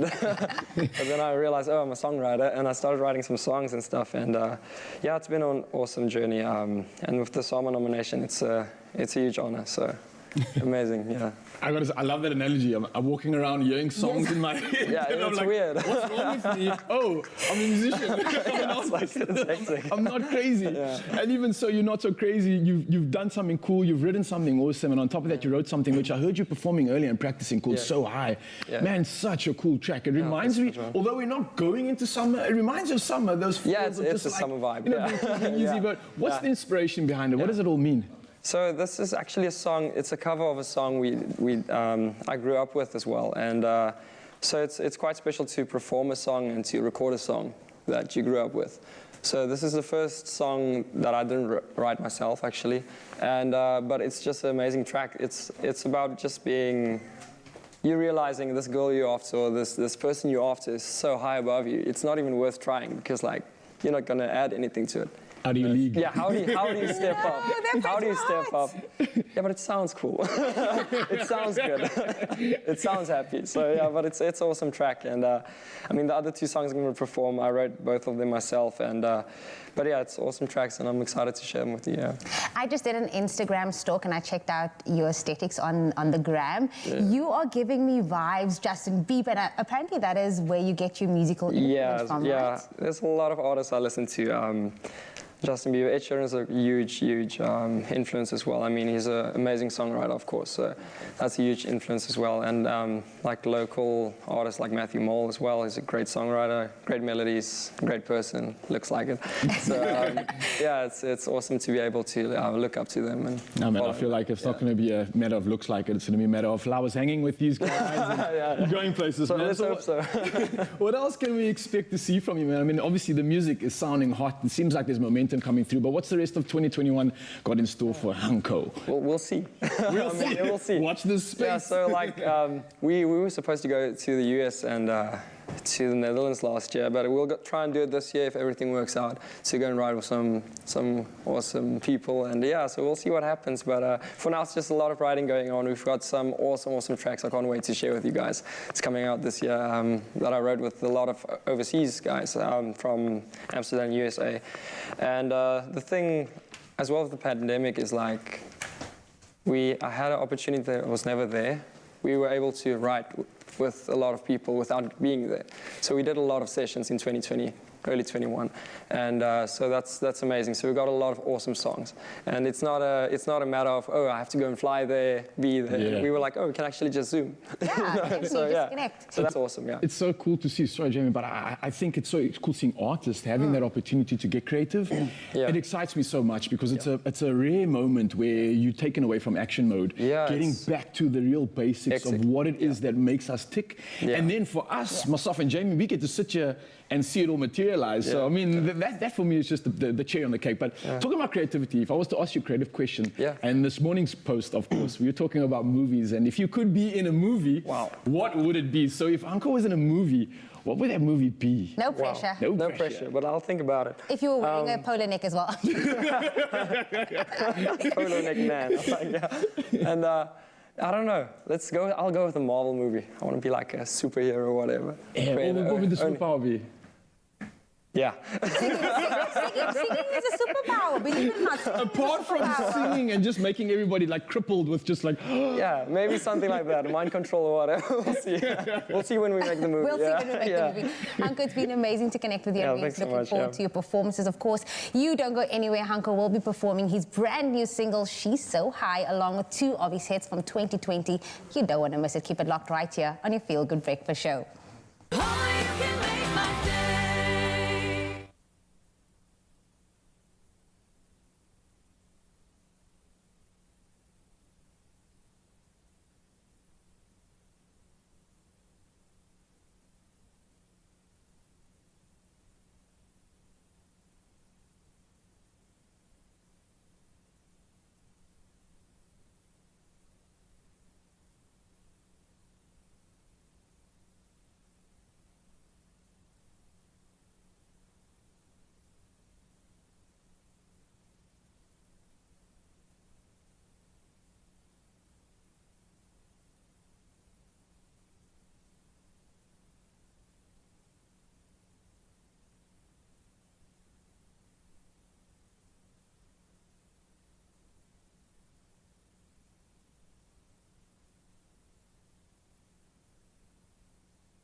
It's my Feel Good Breakfast Show.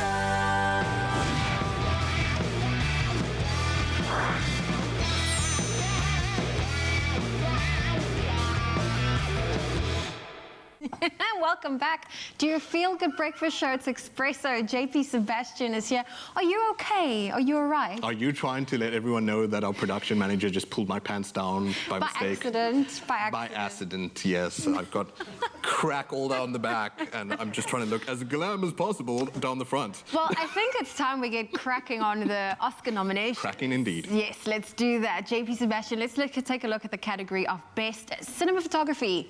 You got it right like 4 times. Because during the ad, you would Cinematography. Just there you go. There we go. Like a mantra. Say it again. I dare you. Cinematography. Very good. Best It's a tongue twister. And then I got it wrong. That's embarrassing. Okay.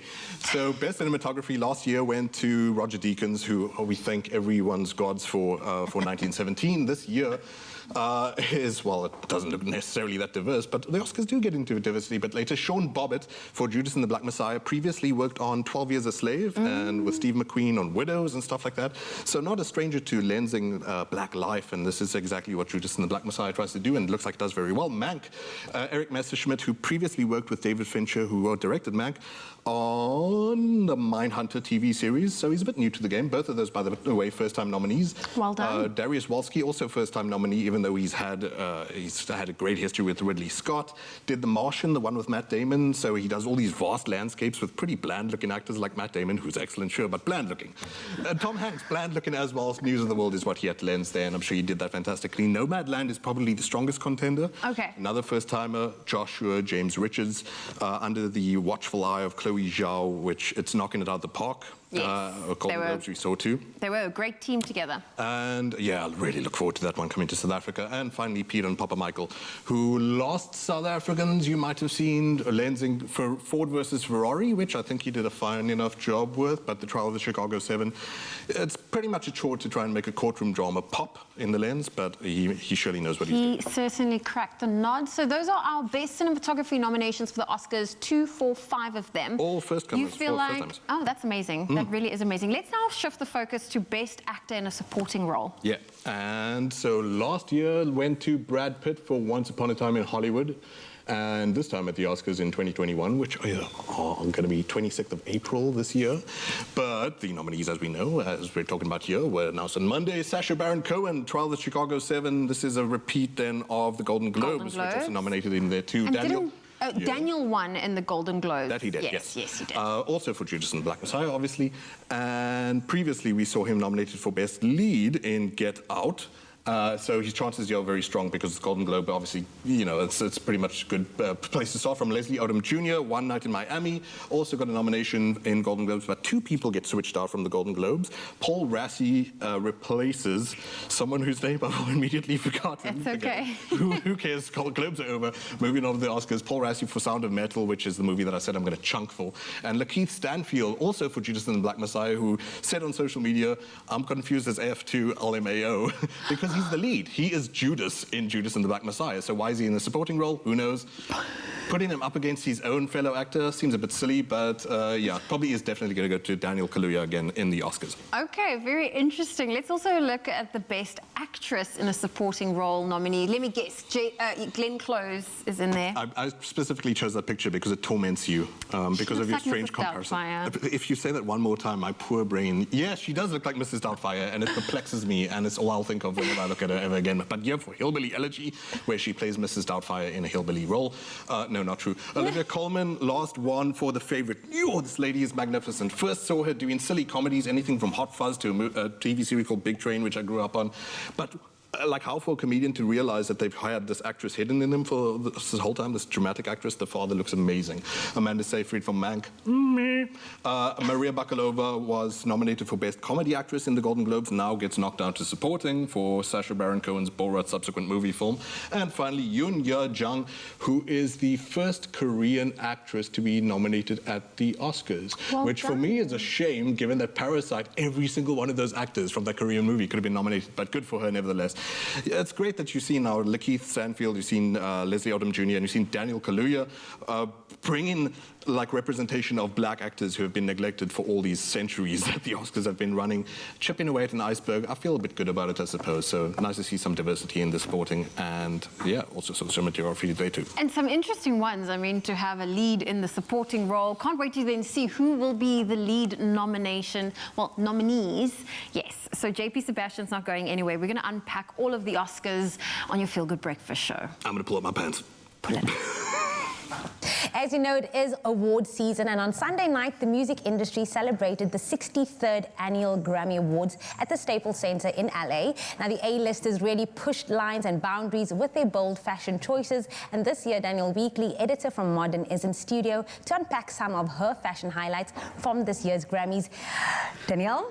Hello. This is the most excited time of the year. I know JP is going to hate me right now. I do not watch it for any of the nominees. I watch it purely for that red carpet moment, the fashion, and this year they pulled out all of the stops. Yeah. Sorry, I'm going to... You just take it away, girl. You've been waiting for this. But I mean, from what I've seen, they're always pushing the boundary, Danielle, and they're always like being experimental. Sometimes it's hot, sometimes it's definitely not. But totally. What happened this year? What's the lowdown? That's the joy of the Grammys more than any of those other red carpets, is that it's a chance they really do play.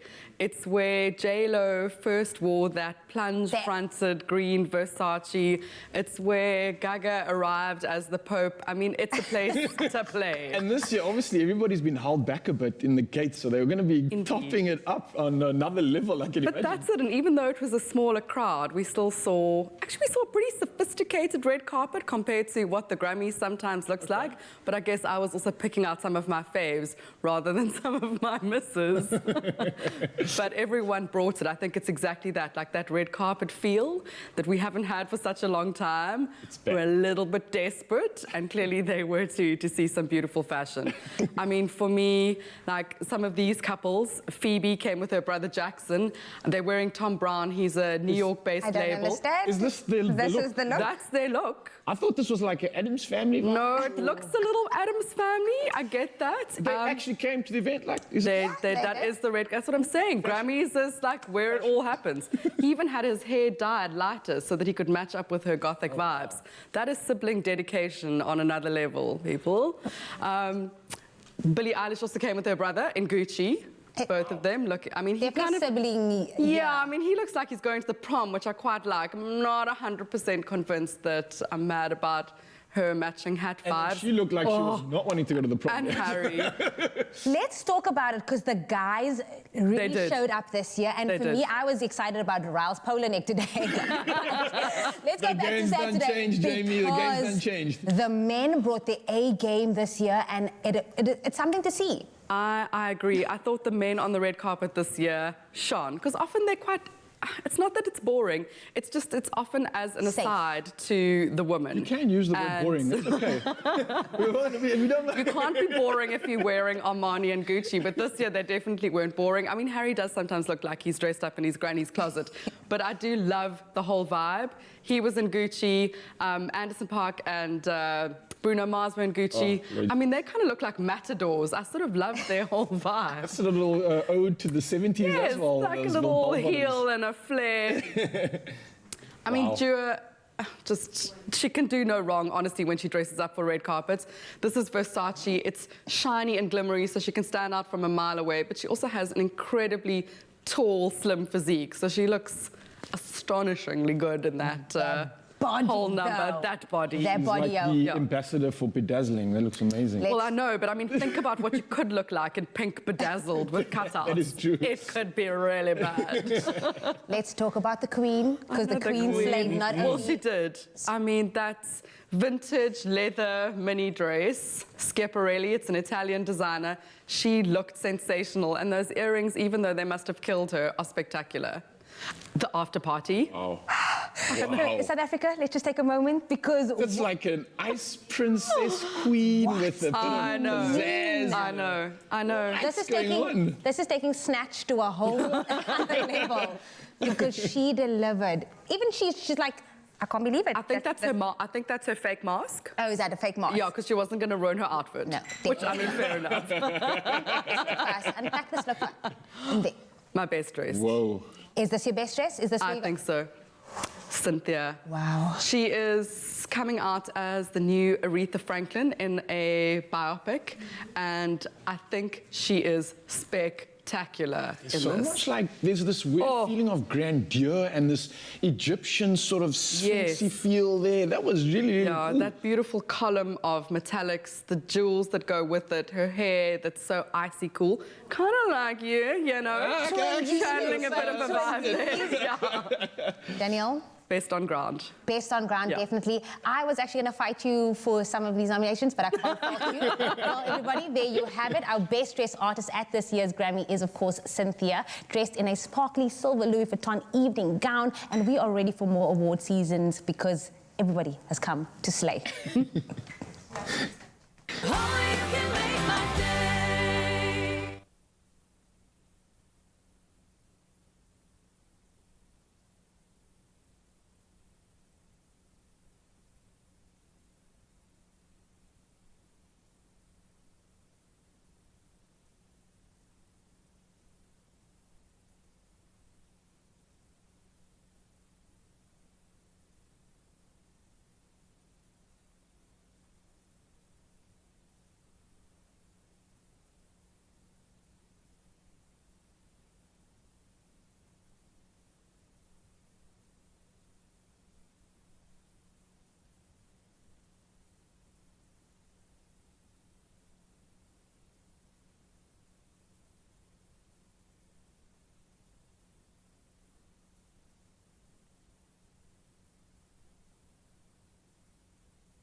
It's my feel-good breakfast show.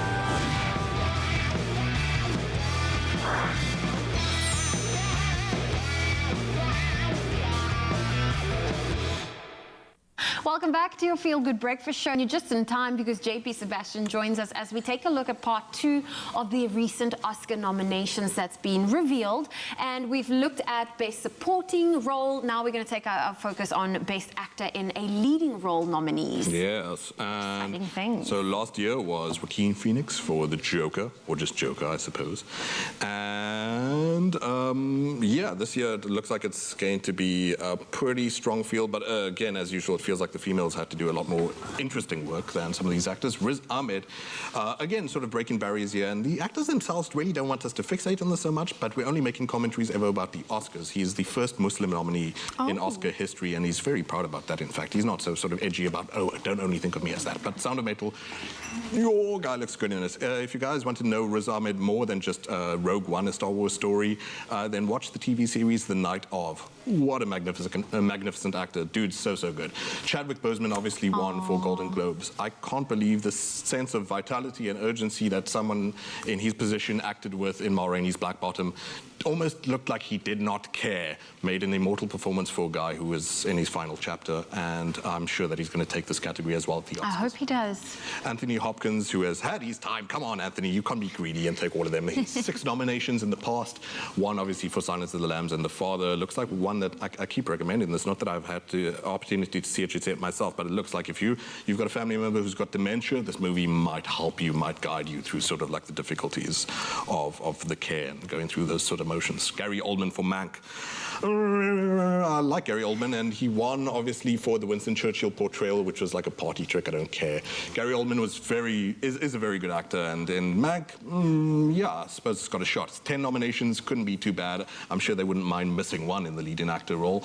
And then Steven Yeun, who is the first Asian American actor to be nominated for a lead actor position, and he's the actor who I was mentioning earlier, who was like, that's a portion of my identity. Please don't let this, hang over my head. Please just appreciate my work. I know, but the thing is, with the Oscars, because of the lack of diversity in the past, it is quite a thing to highlight that finally they are opening up the categories. Chipping away at and it's very slow. I mean, we're in 2021. Yeah.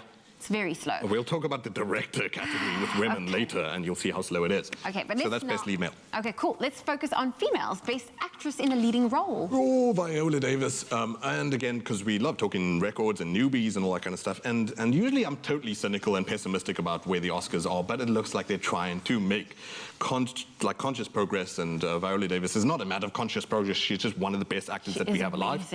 4 nominations is the most nominations that a black actress has ever had in history, and she takes that record there. Ma Rainey's Black Bottom embodies these movies. Oscars love so much if someone's doing a biopic of a singer and that kind of stuff. Andra Day obviously is the one who's probably heading the pack. She's the favorite, walking away with the Golden Globes. I mean, I listened to a podcast that she did with Oprah, and what an incredible lady in a beautiful space in her life right now. And for an actress as young as she is to be up against the talent of people who are more senior than herself, and to be as serious as you told me she came across in that podcast. Yes. Impressive. Let's look forward to more of Andra Day, and probably she takes us to Vanessa Kirby for Pieces of a Woman. Most people know her from the new Mission Impossible movies. She has 2 more coming up, but she's trying to do small and more dramatic and intimate things too, and not just action-packed fun. Frances McDormand, who, as I always say, there should just be a category, or at least a whole award ceremony that's 4 hours long that just allows her to speak. And I don't know, every minute someone brings on another Oscar for her, so chances are she takes it for Nomadland again. Last we saw was billboards outside of Ebbing, Missouri, 3 billboards, and then Carey Mulligan, who is scary. She is so good in Promising Young Woman.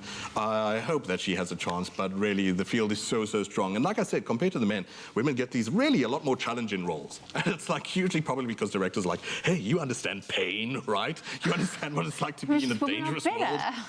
Yeah, so probably they're given more difficult things to unpack, and all these roles are so remarkable for that. I'm looking forward to seeing who's going to walk away with that Oscar when it airs in April, end of April. But let's quickly look at Best International Feature Film. Yeah, I can't always talk about the big ones that everyone knows is popular, like the lead actress. I want to talk about the technical ones too, like cinematography, and now I want to talk about the ones that might be ignored, like international film.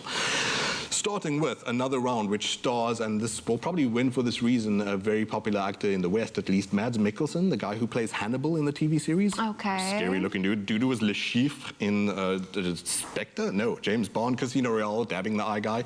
Such a good actor. Okay. Returns again with director Thomas Vinterberg. Last did a creepy movie together. This one is more sort of like touching movie about the difficulty of the march through alcoholism. Could be very impactful because it's a serious type thing. Better Days as well. Serious. All of these are serious. Better Days is from Hong Kong. That's Denmark, by the way, another round. Hong Kong for Better Days. Collective is a documentary and also nominated in documentary and going to win documentary and might win international as well because it looks so impactful. The importance of serious and good journalism. We need any documentary that's going to hammer that importance home. The Man Who Sold His Skin for Tunisia, which is an important way about how do we talk about refugees, especially with the topic of Syria. The commodification of this character looks very interesting for that. And then finally, Quo Vadis Ida, which I raved about on Expresso before, about the Bosnian, Serbian war. Looks extremely well filmed. And this is, again, another very strong field. Surprising that despite the pandemic, we have all these great pickings. Oh, well, how exciting. We still have more Oscar categories to unpack with JP Sebastian, so don't go anywhere. Time now for a little musical interlude here, and when it comes to awards, I've no doubt he has many awards awaiting in his future. Earlier in the show, we introduced you to singer and songwriter Hanko, and he told us all about his brand new single, She's So High. And now he is standing by to give you an exclusive performance guaranteed to get you through any midweek slump that you might be experiencing right now. She's So High is now available on all major streaming platforms. You can download it right now. I suggest you do that, but not before you hear it firsthand. Hanko, take it away, bro.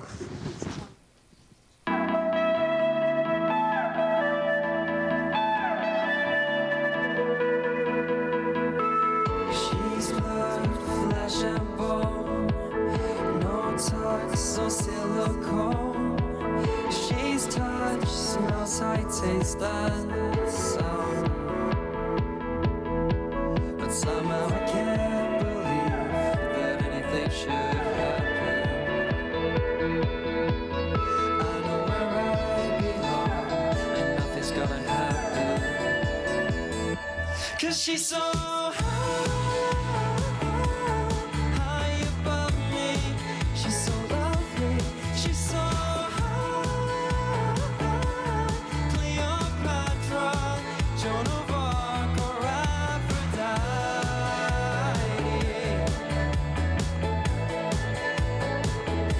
'Cause she's so high above me. First class, fancy free. She's high society. She's got the best of everything. What could a guy like me ever really offer?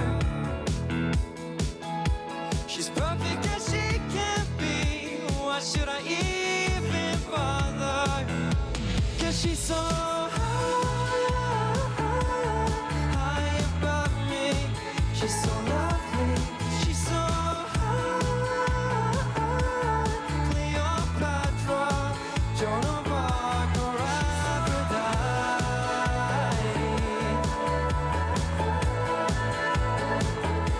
'Cause she's so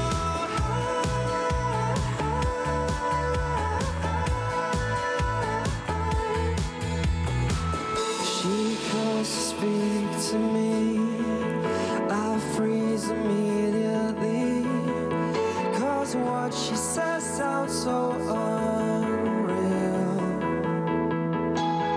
So I can't believe that anything should happen. 'Cause I know where I belong, and nothing's gonna happen. 'Cause she's so high above me.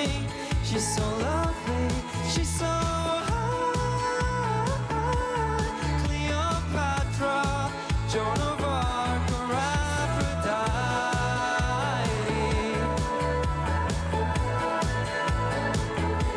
'Cause she's so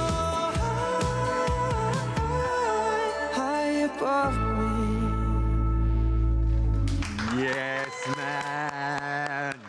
Beautiful stuff. She's So High is available to download right now. Get it on all major streaming or download platforms. Support local, especially when it's that good. Hanko's going to stick around. He's got another performance coming your way, so don't move too far. When we return, more Oscar nominations. Only you can make my day.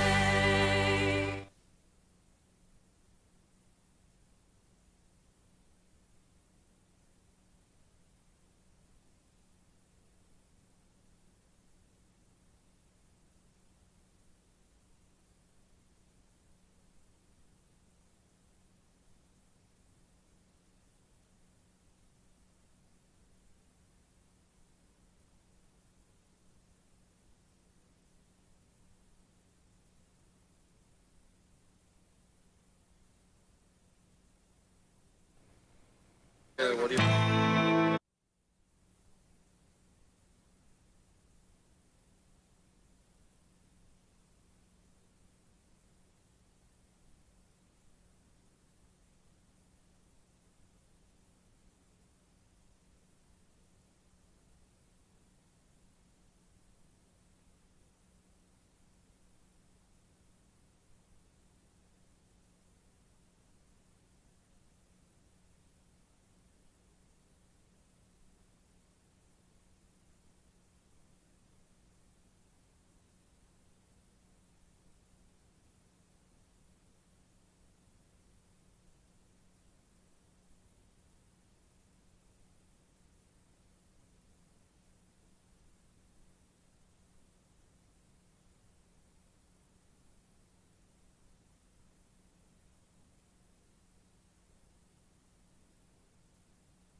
It's my feel-good breakfast show.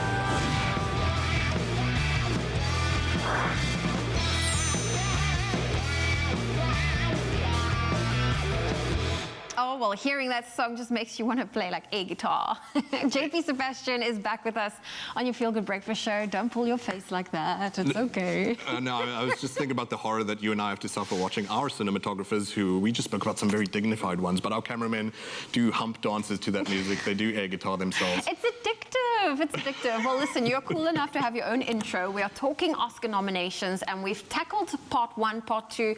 This is part 3, where we're going to look at Best Director as well as Best Picture nominated. So let's start off with Best Director. And another record-breaking thing for the Oscars. And like I said, I feel upbeat about this, even though usually I'm like, like, you know, 5 years ago it was hashtag Oscars so white, etc., and that was rightfully viral. This time, it's the first time in Oscar history, and I say this with a half smile, that we have more than one female director in this category. The first time. In the year 2021. This is now the 5th female director nominee out of, like, geez, we're probably in the 800s now for men. Okay, Emerald Fennell is very good in Promising Young Woman. She has to walk this fine sort of balancing act for the actors between drama, comedy, and black comedy as well. She does a fantastic job with that. David Fincher, please, I don't need to explain to you who David Fincher is. Gone Girl, Panic Room, nearly mentioned Alien 3. He doesn't like that too much. Fight Club, etc., etc. So Mank, issue with me for Mank is, sure, it's the most nominations of any movie, 10 nominations, but man, like, Hollywood eats this kind of stuff up. Anything that feels like an homage to a better time in Hollywood, it's so addictive. It's a good movie, but it doesn't knock it out the park for me. Chloe Zhao won for Nomadland at the Golden Globes. And you said this is the one to watch? I hadn't seen it myself, but I'm super titillated about it and can't wait. Well, I mean, Chloe's the one to watch, like the actual director. Yes, ma'am. And this is precisely why Disney and Marvel have booked her for The Eternals, which is the add-on to the Avengers series. So pretty serious deal if they're handing you like a $100 million movie idea. Then Lee Isaac Chung for Minari. This is great, because Golden Globes put this movie out in the cold, because Golden Globes is the runt of the litter when it comes to awards. This is what happens when you only have like 87 judges and the Oscars have 8,000. Then you get sort of better representation of what critics were thinking, what us as the public viewers were thinking, even though we didn't get to see some of these. But yes, we have their director who was shoved into the foreign category, even though it's an American film, just because they had too much sort of Korean people in it. Who knows why? But fortunately at the Oscars, it is not shoved into that corner. Thomas Vinterberg, who I mentioned earlier, working with Mads Mikkelsen in the picture, as you can see there. Mads, who is beloved for Hannibal, the TV series, and personally I'm playing Death Stranding at the moment, which is a fantastic video game. He does great in that too. Finterberg is also in the foreign category. So last time we saw a foreign director in this category was Bong Joon-ho, who took it as well for Parasite last year. I remember. So, you have to remember how ecstatic I was. You were super excited. I am still calming down. But let's now look at Best Picture nominees. Okay, so this one can go up to 10 nominations. Everything else is 5, but they only chose 8 here. Okay. There were other options, but we'll talk about this a bit later. The Father, which, as I was half raving about, haven't seen just yet, but I know that Anthony Hopkins is amazing. Olivia Colman has proven herself from... Please go watch The Favourite. Yeah, it looks super, super intense, an emotional roller coaster, to be totally cliche. Judas and the Black Messiah, which stars the 2 actors shoved off into the same category, even though there's a lead actor involved, Lakeith Stanfield and Daniel Kaluuya, who won, obviously, the Golden Globe.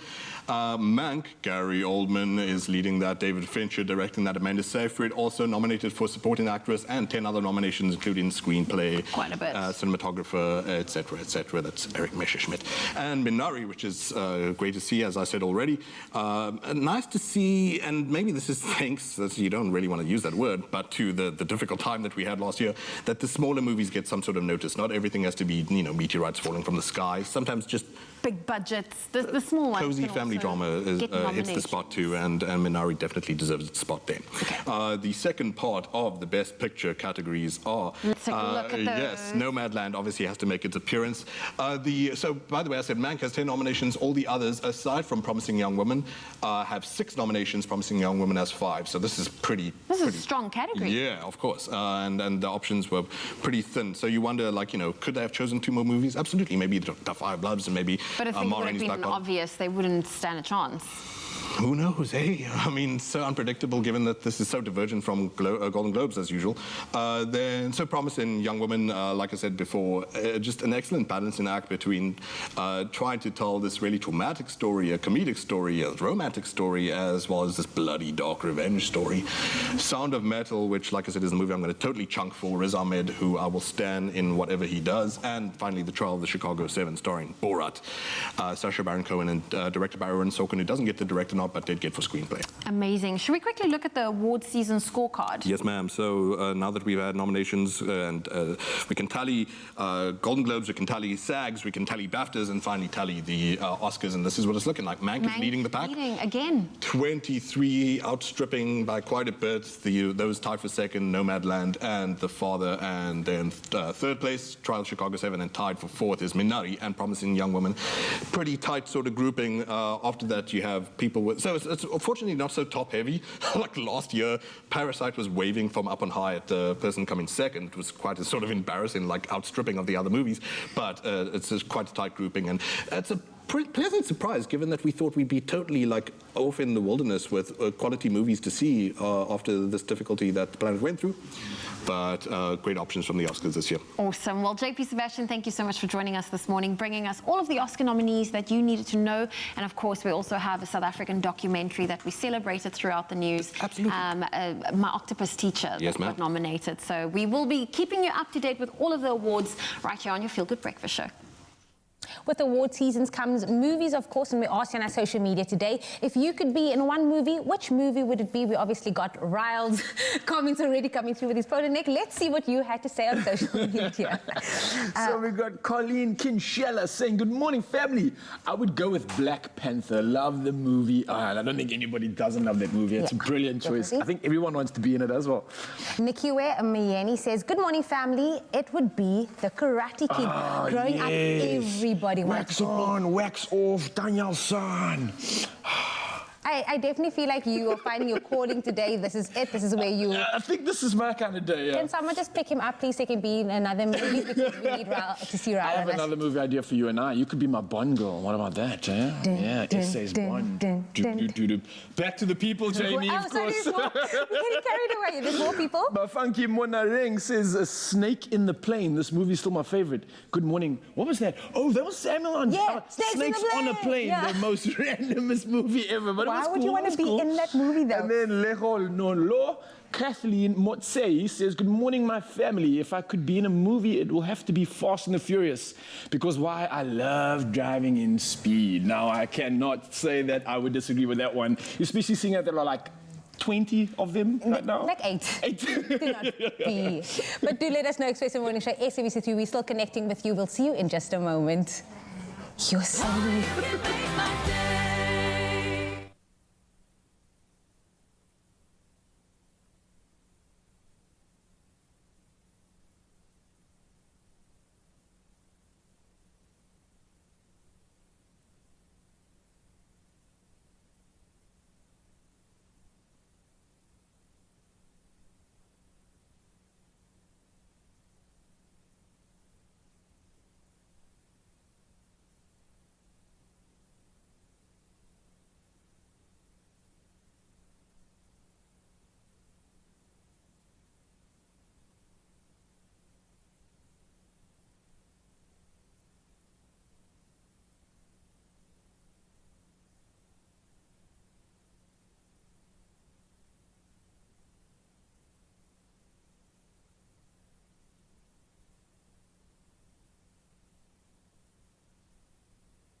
Making it to 2021 is a triumph. So celebrate with Immuenza and stand a chance to win 5,000 Rand weekly for 5 weeks. Now keep boosting your immune system with Immuenza and tell us your survival story and what protected you from, say, a lion attack to a parachute fail. We want to hear your amazing stories. Reply to Immuenza's competition post on Afternoon Express's Facebook or Twitter pages.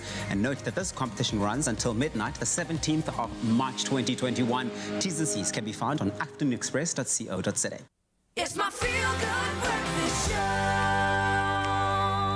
Move over, selfie queens, and step aside, fitness gurus, because the neat freaks are taking over. We're welcoming the age of the cleanifluencers. I don't even know if I'm saying that right, but I love it. They are here and they are ready to help you clean up your mess. And who better to help us in our own studio kitchen than the Mzansi queen of clean, Mpumi Ledwaba, who joins us to share her source of wisdom that she absolutely swears by and a little bit of inspiration. And yes, it is known as Cleanipedia. We've introduced it to you before. South Africa's first online one-stop hub for new and effective ways to make cleaning stress-free. Love the sound of that. So you can actually enjoy your home and you can relax in your space uncluttered. We can't wait to find out more. Mpumi, welcome.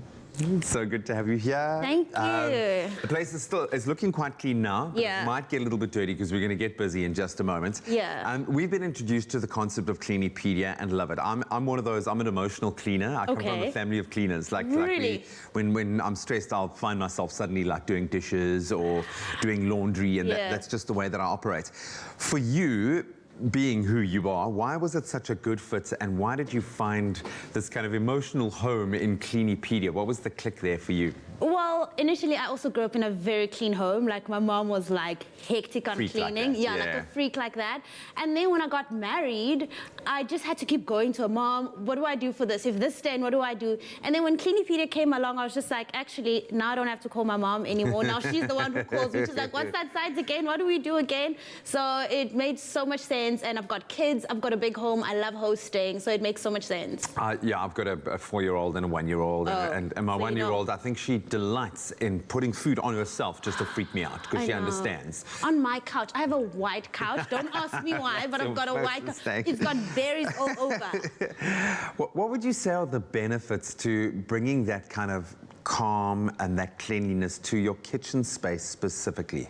Yeah, I love having, like my house, everything is sort of in one, it moves out. So while I'm cooking, my family's right there, and obviously you want to be focused, and when everything's all over the place, your mind clutters already. Like, I don't know if anybody thinks like that, but if there's things all over, even in my office space, I can't think. So if everything is neat and tidy, I know that I can think straight. I'm still happy, still in a good mood while doing what I need to do. And obviously, I mean, we're working with food, we're working with little kids. You want to keep the space germ-free and clean. Yeah, completely. So you've got some really interesting ingredients here. Yes. I know I'm going to give you a hand on this side of the kitchen, but I'm going to ask you to get cracking there. We are making what looks like a beautiful pasta salad. Yeah. Tell us more. It's plant-based because I'm an eativist. I started a whole, I'm working with Noor, and we started a whole thing of eating for the good of your body. Wow, So that's why we're plant-based, and it's meatless March. So that's why we picked this recipe, girl. and we're going to have some fun. Cool, you're making the dirty stuff. Okay. I'll keep it clean over here. I'm going to use my hands. My hands are already washed. Yeah, we've gone through the sterilization process. We've cleaned ourselves before we clean the space. Yes, we did.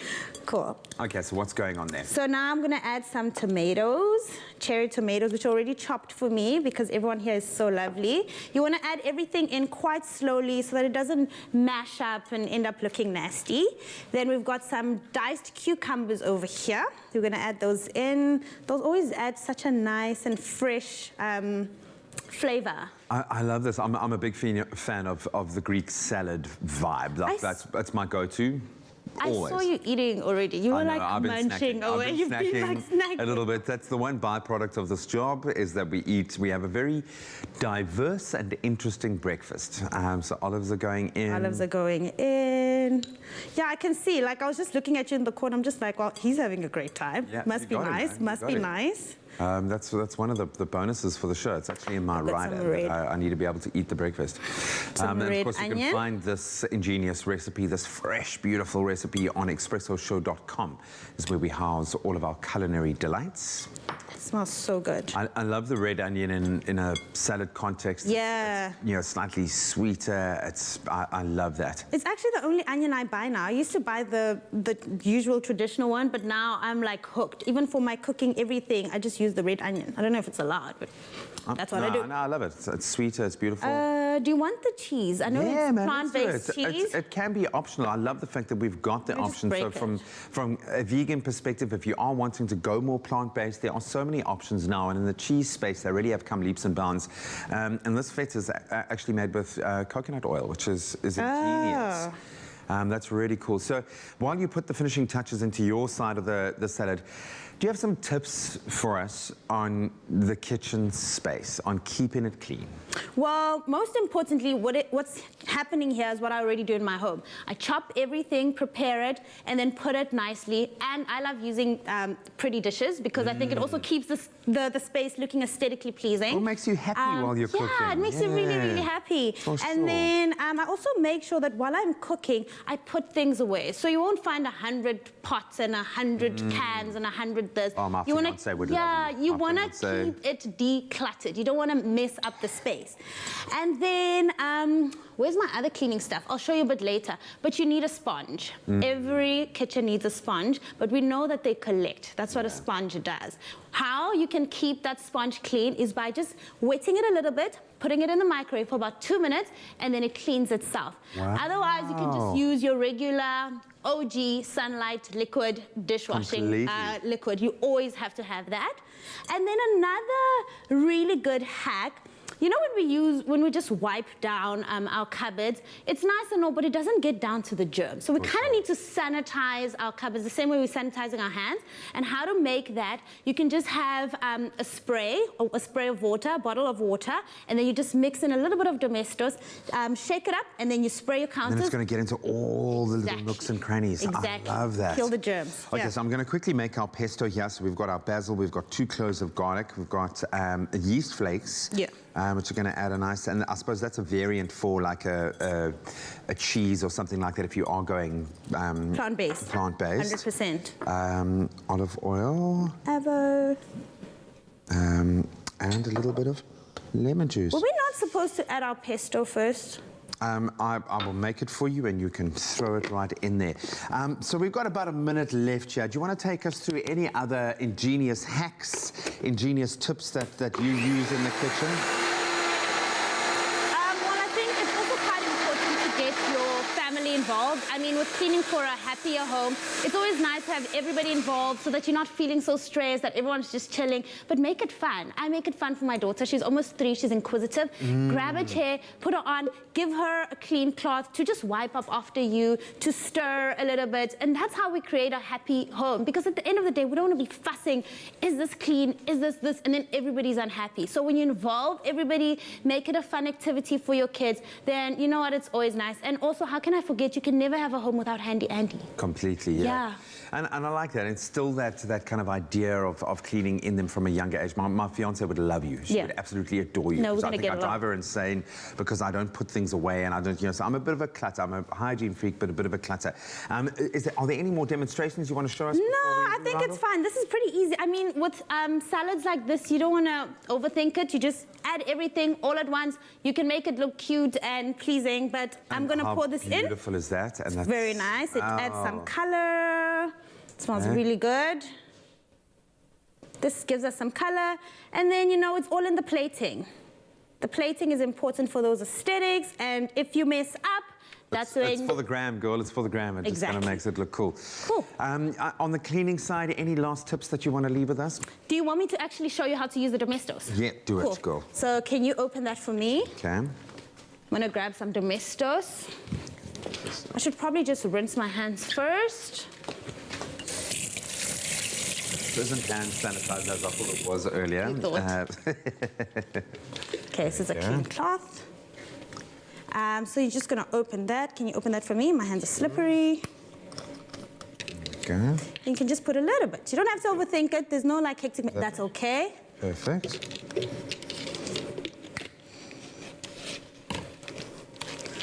You shake that up. You move over your food. I'm not going to spray now because your food's here. And then you just disinfect and spray all over your counter, and then that's your bacteria gone. You get the hygiene. I also love that tip about the sponge. Just wait a little bit, pop it into the microwave for 2 minutes and let you know the heat kind of do the disinfecting. Absolutely brilliant, delicious food, awesome mindset. Absolutely love you. Thank you so much for coming to share your inspiration. And if this has sparked your interest, we have got some really good news for you. Maybe there's a room in your space or 2 rooms that you really want to declutter, that you want to rejuvenate, that you want to change up. Well, Cleanipedia are offering you an amazing opportunity. They are giving away one of 2 room transformations valued at 30,000 Rand plus weekly prize hampers. And all you have to do is visit SA's online cleaning hub, cleanipedia.com/ZA. You sign up and you'll be entered. And this could be the opportunity for you to upgrade your space, do something truly miraculous in a space that maybe you need to reimagine and really enjoy. And you can find all the terms and conditions on expressoshow.com. And that competition is going to close on the 12th of April. So you've got a bit of time, but get on it. And Bhumi, thank you so much. That looks amazing. Thank you very much. I'm going to come taste. It's a minute after 8. Let's quickly look at those national headlines. Apologies. Eskom last night announced that load shedding would be reduced from stage 2 to stage 1 from today until Saturday. Eskom said residents can expect stage 1 load shedding to last until 5 a.m. on Saturday. The power utility warned that residents should bear in mind that the generation system was still severely constrained.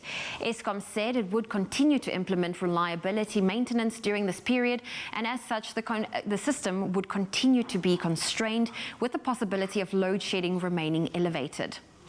And the SA Health Products Regulatory Authority has approved a Section 21 emergency use application for the COVID-19 vaccine developed by Pfizer and BioNTech.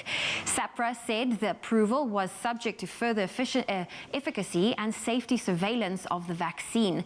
The regulator said it had 3 pillars to ensure that medicines met the requisite standard to protect the health of all those who reside in South Africa. These are safety, efficacy and quality. Meanwhile, the government has secured a total of 43 million doses from Johnson & Johnson, Pfizer and the COVAX group. We now move to news beyond our own borders, where American military personnel will train soldiers in Mozambique to help the country combat the jihadist insurgency in its northeast. Insurgents have staged regular attacks in the gas-rich Cabo Delgado province, leaving at least 2,600 people dead. This has brought on a humanitarian crisis in one of the world's poorest countries. The U.S. Embassy in Maputo said that Washington was also providing medical and communications equipment. The jihadists, locally known as Al-Shabaab, are accused of numerous atrocities, including beheading and desecration of corpses. And now more vaccine news. The European Union medicines regulator has reiterated that there's no indication that the Oxford AstraZeneca COVID jab causes blood clots. This after several countries had paused their rollouts. European Medicines Agency head Emma Cook said she was firmly convinced that the benefits of the vaccine outweighed any risks. Meanwhile, the World Health Organization has urged countries to not halt vaccinations. AstraZeneca says a review of 17 million people who received doses in Europe found there were only 37 cases where people had developed blood clots. And next, some news of the world of entertainment. The South African documentary My Octopus Teacher has been nominated for an Academy Award in the documentary feature category. Starring in the docu is award-winning filmmaker Craig Foster and the octopus friend he encounters while free diving and exploring a kelp forest near Simonstown. Foster follows her on daily dives and observes as she hunts for prey. Foster documents his many efforts of trying to understand her world and how that journey leads to emotional growth. To quote Foster, he says, "She taught me compassion. She opened my mind to just how complex and precious wild creatures are." Now, the docu was shot over 8 years with some 3,000 hours of footage collected during filming. It's directed by Pippa Elrich and James Reed. Meanwhile, the movie Love and Monsters, directed by South Africa's Michael Matthews, has also been nominated for an Oscar in the Best Visual Effects category. It's basically an American movie, but Matthews doesn't live in the US. He prefers Cape Town. The Oscar awards ceremony will air live on the 25th of April from the US. Well, that's where we leave your morning headlines. Here's a final look at your sport.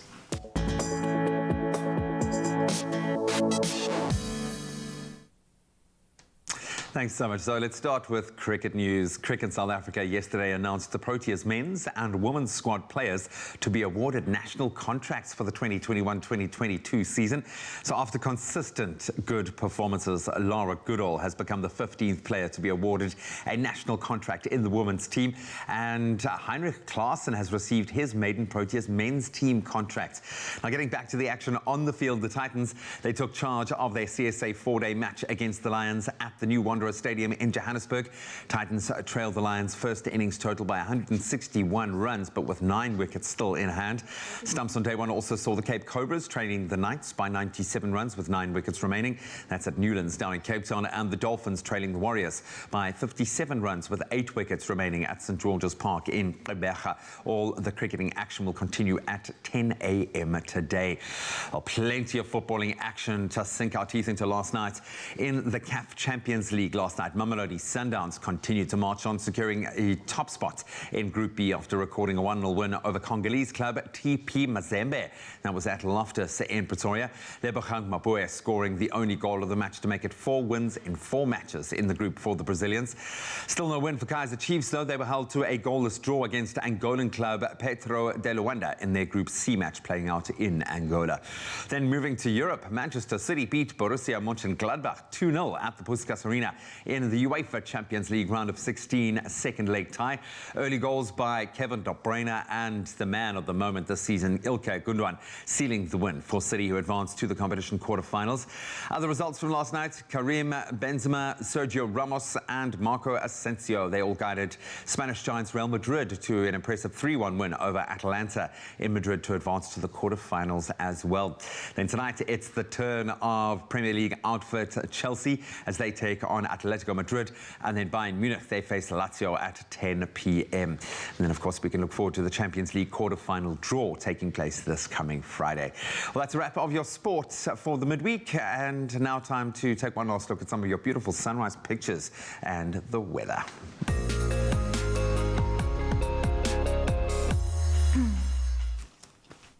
And thank you to each and every one of you for taking the time to share your sunrise photos with us.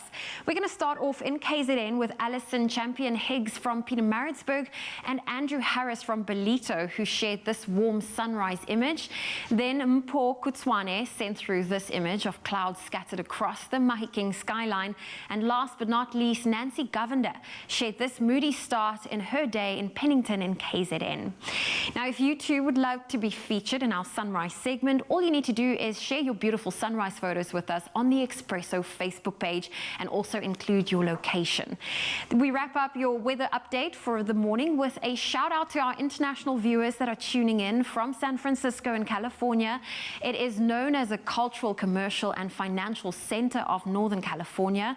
The Golden Gate Bridge is one of the iconic landmarks people have come to associate with the city. It's a 1.6 kilometer wide bridge stretching across the San Francisco Bay. Today is forecast to be mainly cloudy with a maximum of only 14 degrees Celsius. And then just some quick news. There's been a vast improvement in the quality of the famous canals in the picturesque city of Venice that is famous for. Now they are running clear for the first time in years, and fish can even be seen in the usually murky waters.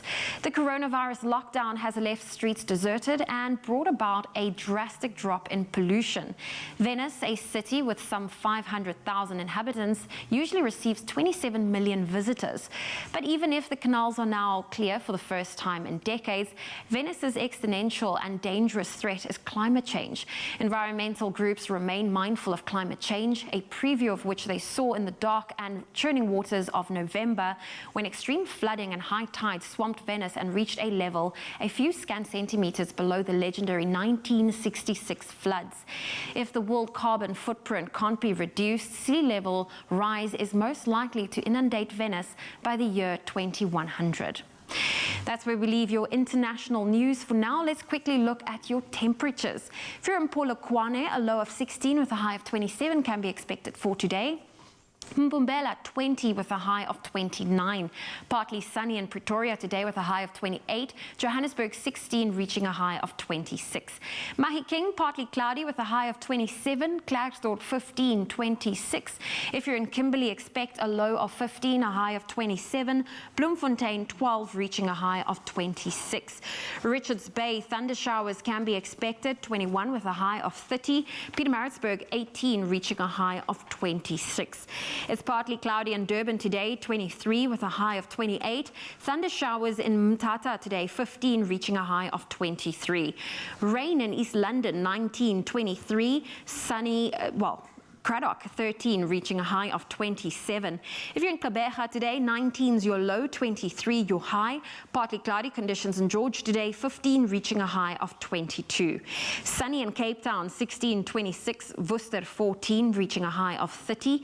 Sunny in Sutherland, 11 is your low, 25 your high. And Uppington, 18 is your low and 31 degrees Celsius. That is your maximum for today. That's where we leave your weather for now. If you have a beautiful sunrise photo you'd love to share with us, please do so on the Expresso Facebook page. Well, things are about to heat up because Hanko will be performing his 2020 song Echo from his debut album. Now, he collaborated with world-renowned DJ Reggie on his track, which showcases his incredibly unique tone in the voice. We heard it earlier on. Now, the song Echo is all about asking and confronting the echo in your head. Here is Hanko. The stage is yours.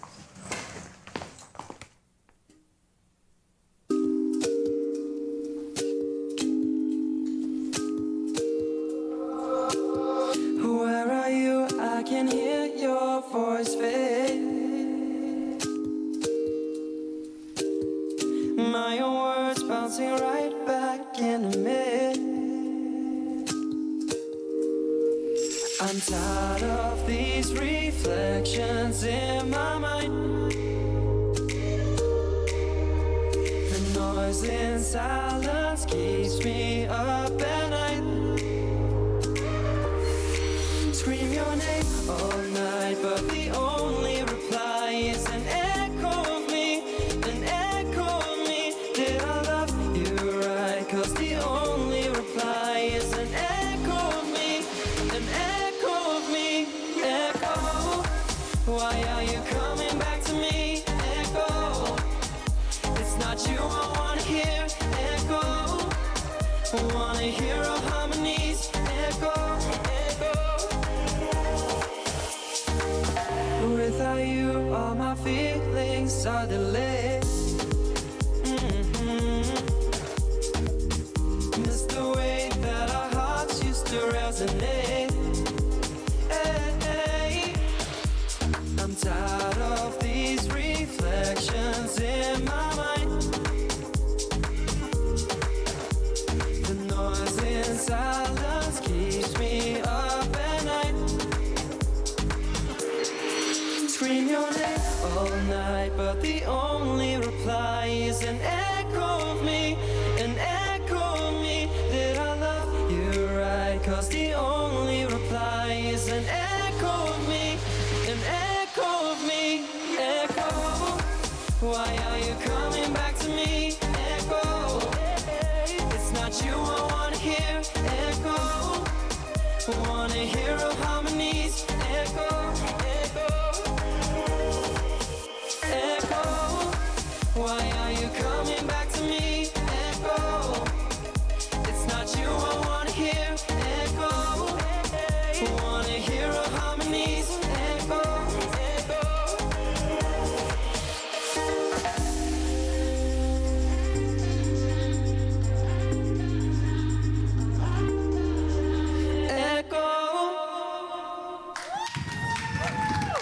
That was Hanko with Echo here on your Feel Good Breakfast Show. Let us know what you thought of that performance. But in just a moment, it's going to be the culinary hotline bling. Ting, ting, ting. We're going to try that a bit better in just a moment. We'll see you after this.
Welcome back, you beautiful souls. Of course, it's Wednesday, and of course, this is another installment of the Culinary Hotline Bling. Ting, ting, ting! Yes, I've always wanted to do that. Now, of course, guys, if you have any questions for Chef Clem, Chef Vala Clem, then of course, with all things kitchen related, he's out here to serve you up all the answers that you need. Now, when it comes to getting out those sticky, foodie situations, then all you got to do is call us right now on 021-110-5552. That's 021-110-5552.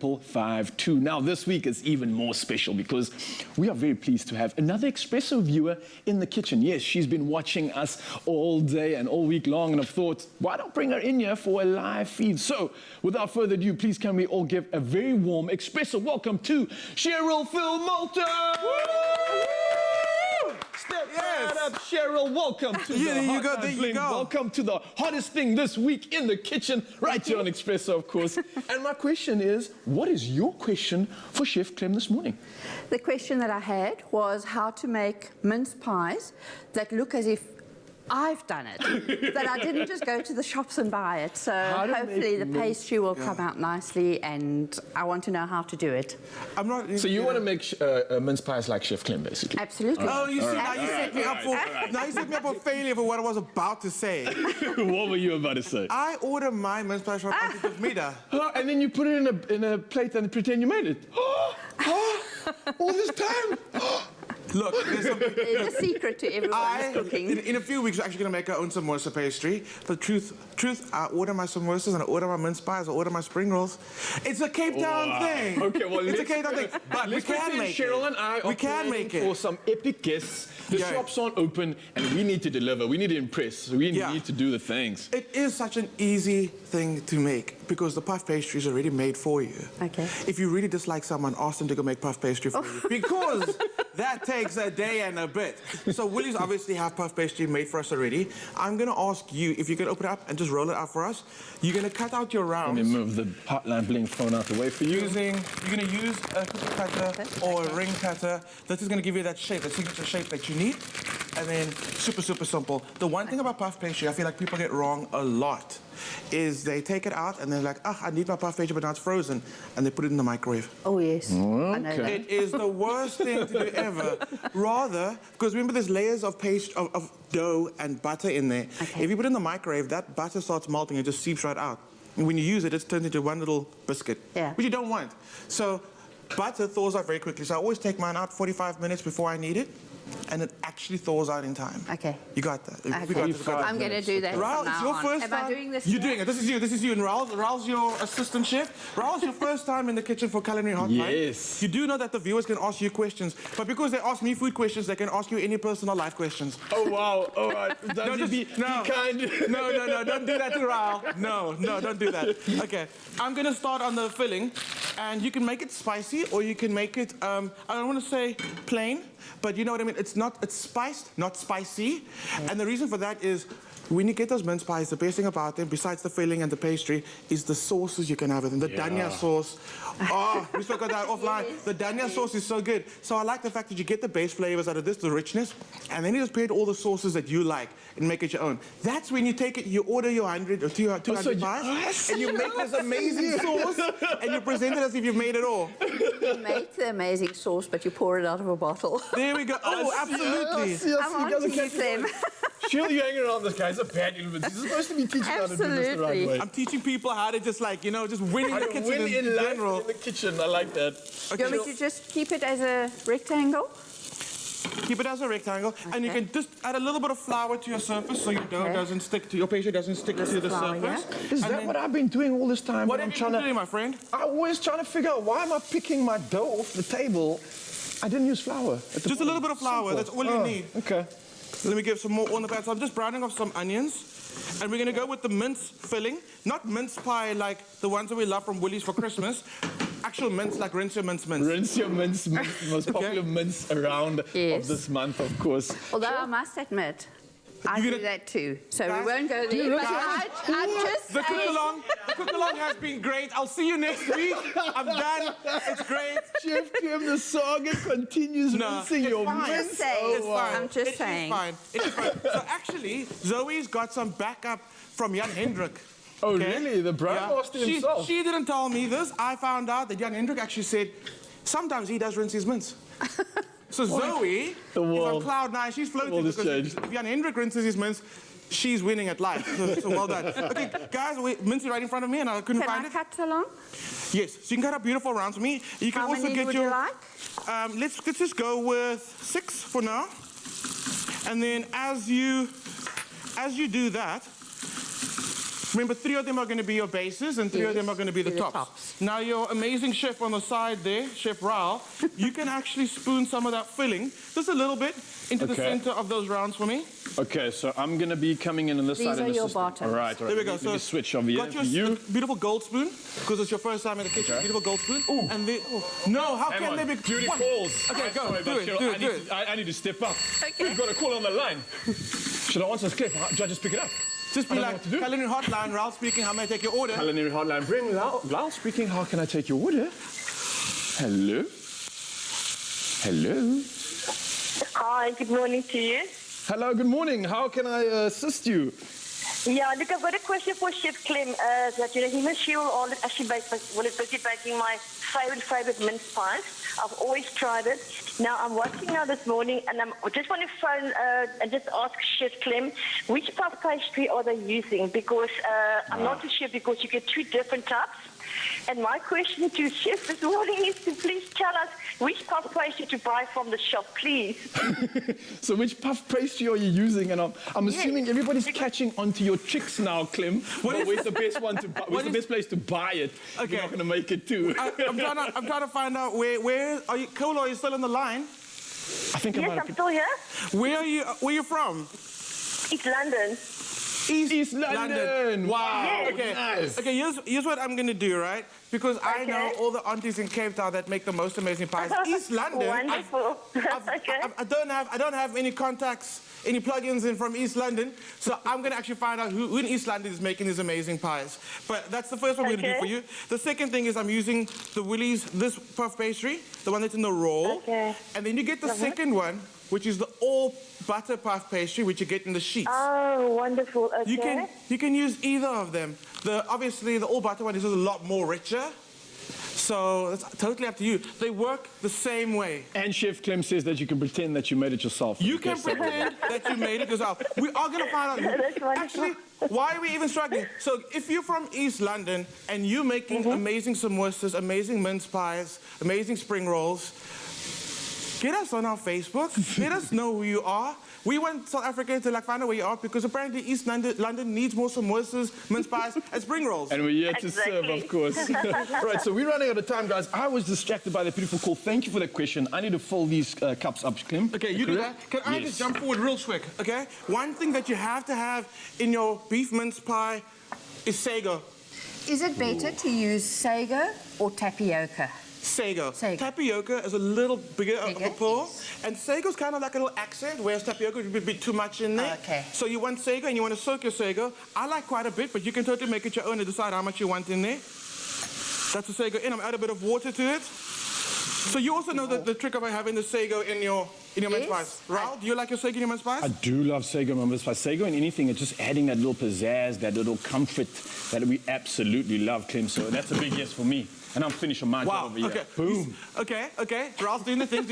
Okay. So Cheryl, if you will just top those for me. Okay. And then all you have to do is, can I just show you the end result? Okay. Yes, You saw how beautiful, delicious our mince is. Once it's filled up, we get little domes on top. Brush a bit of butter. We bake them off. Cheryl, can I bring it to you? Yes, absolutely. Oh. Cheryl's mince pies. Cheryl's mince pie. Cheryl, you make amazing pies. Well done. Thank you. Thank you. Is this what you were looking for? Absolutely. There you go. The pastry looks absolutely fantastic. And if I had to pull this out of my oven, everybody would be saying, well done. Well done, Cheryl. Well, Cheryl, thank you so much for joining us this morning. It's so awesome to have a real-life view in the studio, of course. Welcome to the kitchen. It's Expresso, and of course, we are still carrying on with the culinary hotline bling, and you're not wanting to go anywhere because we've got so many callers coming up and so many answers to serve. You got to do the ting, ting, ting. The ting, ting, ting. Culinary hotline bling. Ting, ting, ting.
It's my feel-good breakfast show. It's your feel-good breakfast show, and I'm super duper excited for the cuteness that's in studio.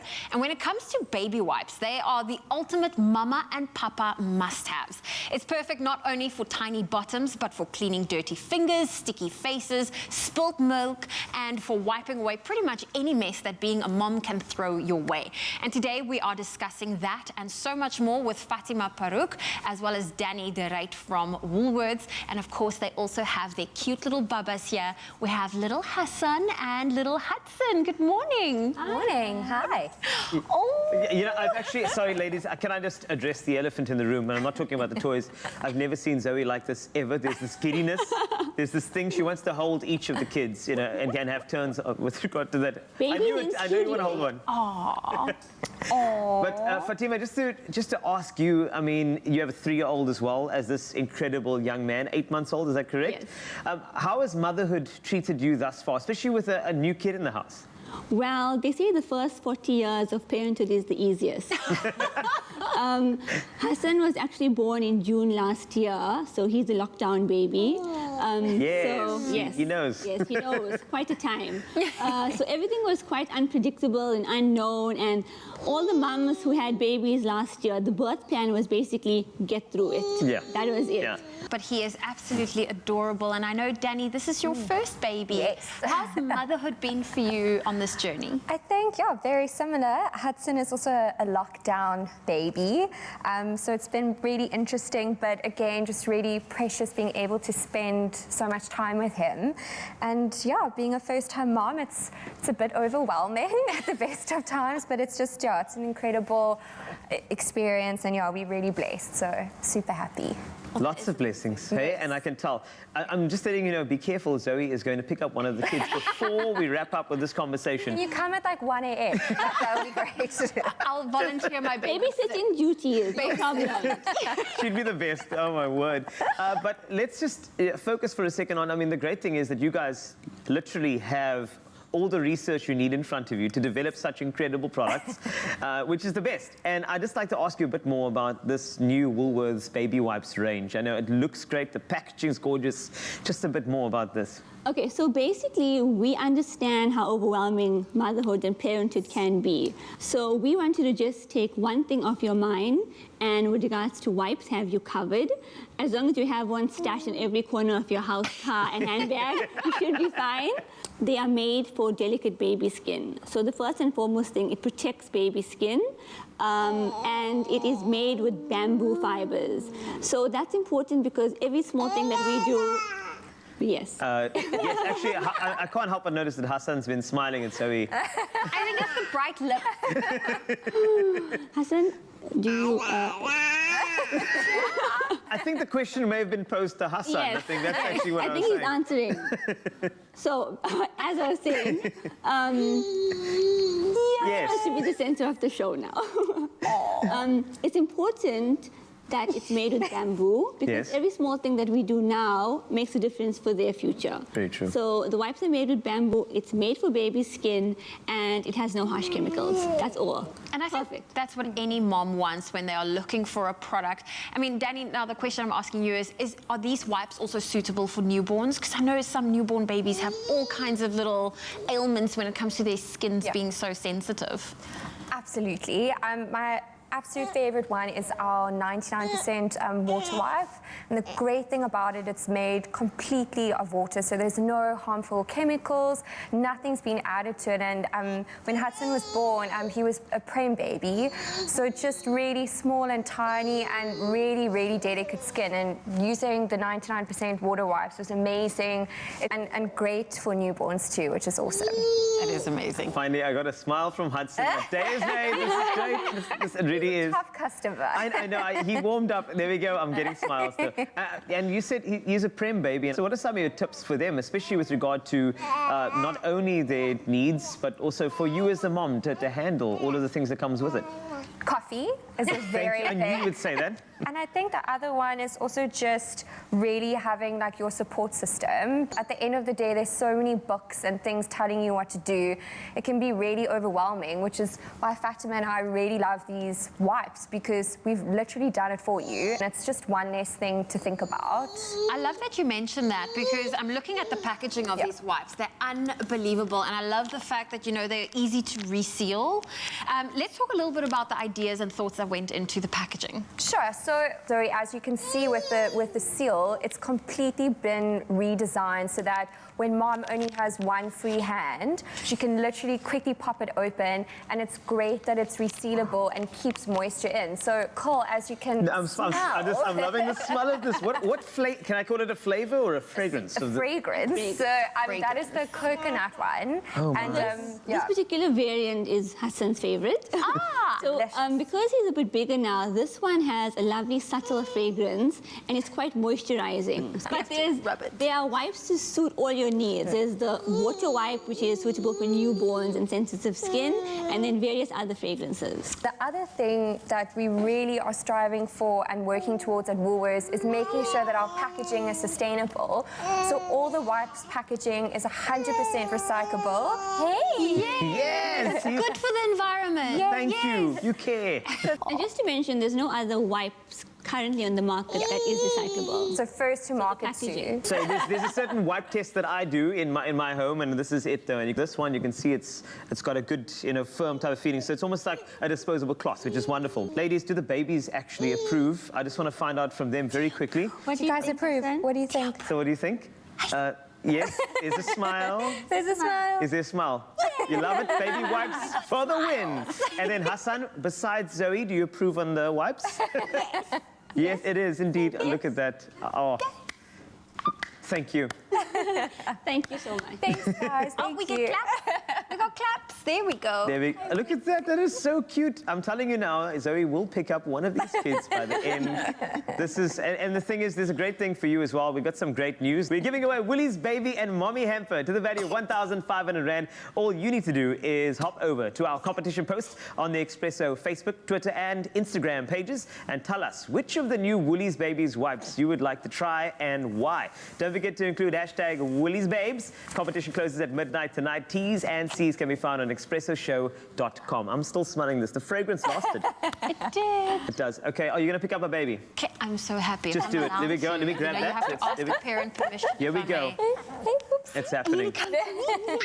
I knew this would happen, and I'm so happy it did. We lost the shoe. That's okay. Hello. Hi. There we go. That's such a good look.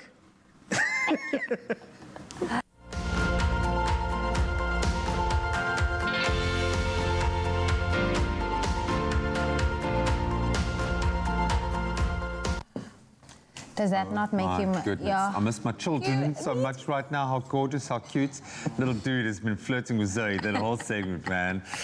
Just too sweet for words. Need a bit of a coffee to kind of wake me up. Well, this year is marching on, excuse the pun, but it's important to sit and just sometimes smell the coffee every now and then. And to make this even more relaxing, we are giving you a chance to win an amazing prize bundle from Nespresso worth, get this, 4,348 Rand. Yeah, entries are coming in faster than the year is flying by. And here's what some of you had to say about which of the Barista Creations range you would like to try. Do you want to kick it off? I will, because I go through it. Every day I have a different favorite. But let's find out what Marika Nell had to say. The caramel creme brulee. Nice. It sounds absolutely divine. It is.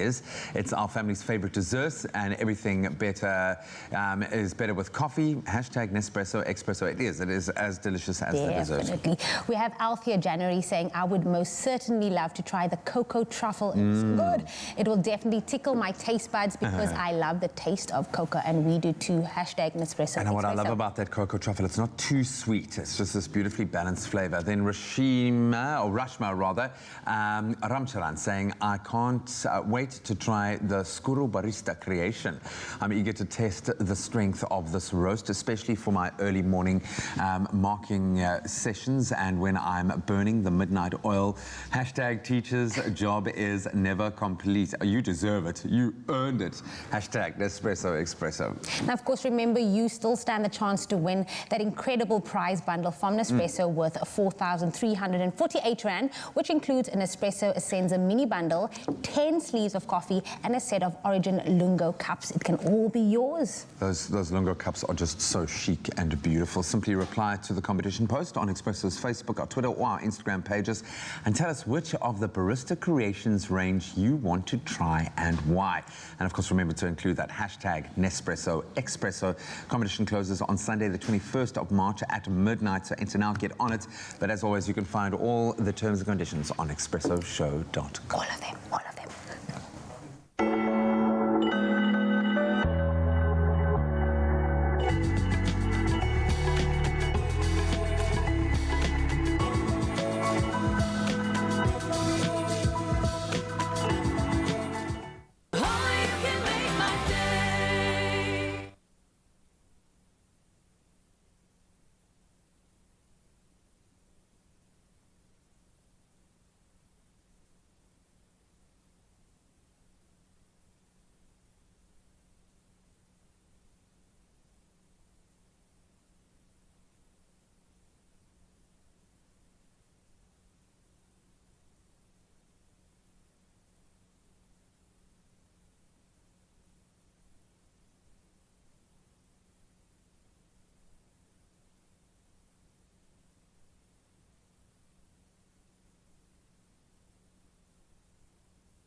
It's my feel-good breakfast show. Yes, welcome back, you beautiful souls. Of course, it's that time once again. It's the Culinary Hotline Bling. Ting, ting, ting. Now, we had so much fun this morning, of course, and earlier in the show. And we're doing it once again, and we're joined by Chef Clem. And, of course, everybody else right here is going to be loving this segment. Now, when it comes to your conundrums, when it comes to kitchen fails, don't stress, because we've got all the answers for you. And all you got to do is call us right now on 021-110-5552. That's 021-110-552, of course. And we are wow, straight into it. Let's find out who our caller is. On your best, we do like a super sultry voice. Okay, go. This is the Culinary Hotline Bling. How can I be of service? Oh, wow. Hello?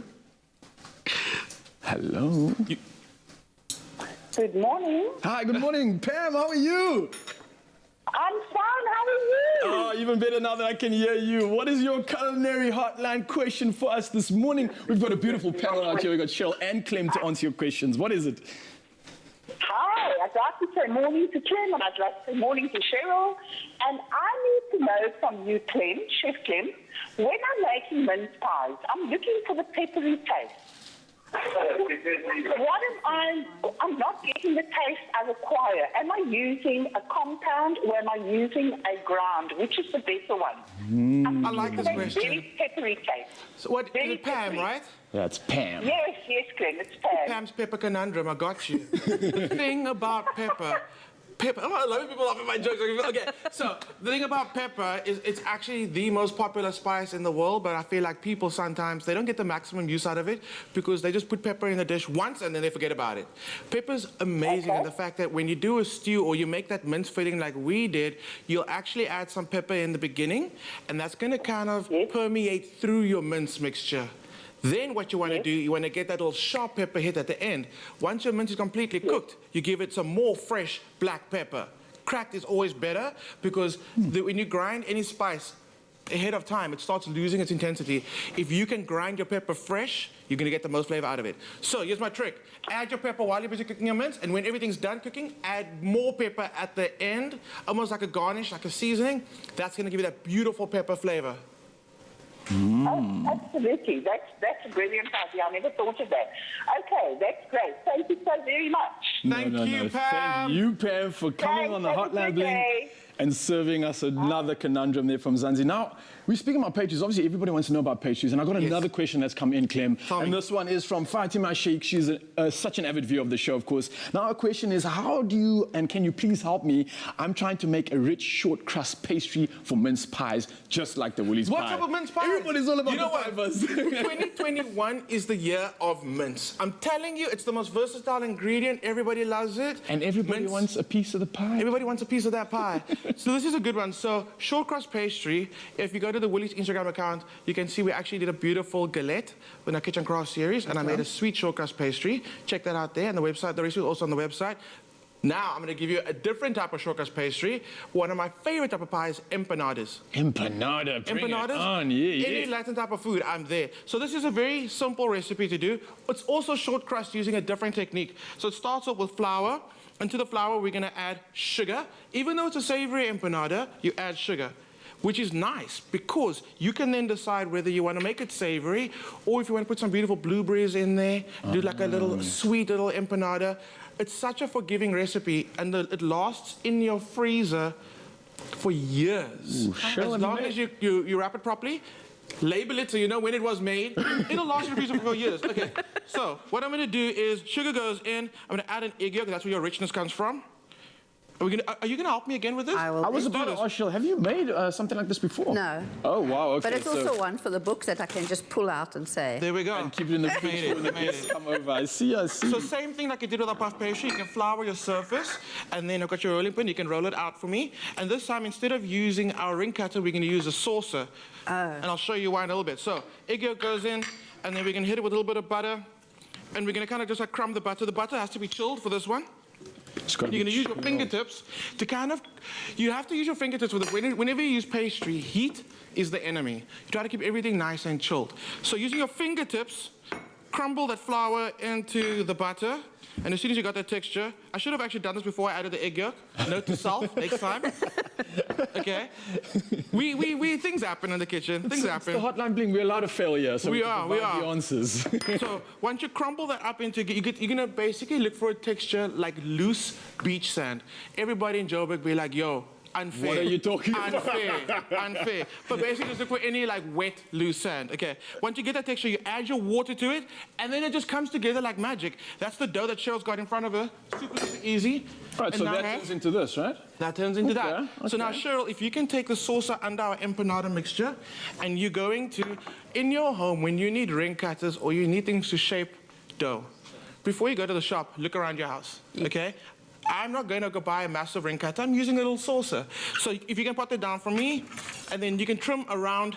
Are you good to do that? Yeah. You got that? See what you did, yeah. Smart. Empanadas are half-moon shapes. Okay, so you basically, when you create them, you make one big circle. A full moon first. You make a full moon, make a full moon, and then you add your filling, and you fold it over to get your half-moon shape. So let's do it right over here. I'll talk you through the filling for the empanadas in a second, how we actually make that. So empanadas in, and when you seal your pastry, you could either use water or you can use egg. I kind of prefer using water. Let me just grab the water that I haven't used over here yet. Is it the whole egg or egg white?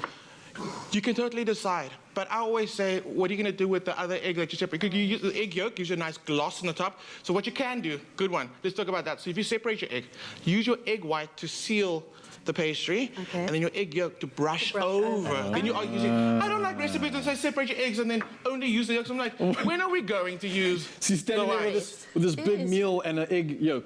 Yes.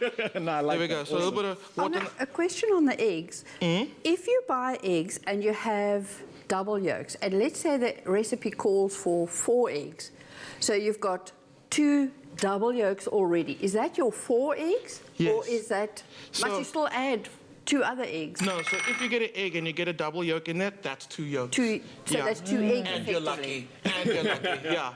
Okay. True story. So, okay, here's your empanada. What you can do is you can bake them, which I think is really great. I mean, we spoke about the brushing it. You can deep fry them, which is also really cool. If you are gonna would the bake frying them, get it like a little bit crispy? it goes super flaky and crispy on the outside. That sounds good. But when you bake it, it also gets a different texture, but also as satisfying. So you can decide what you want to do.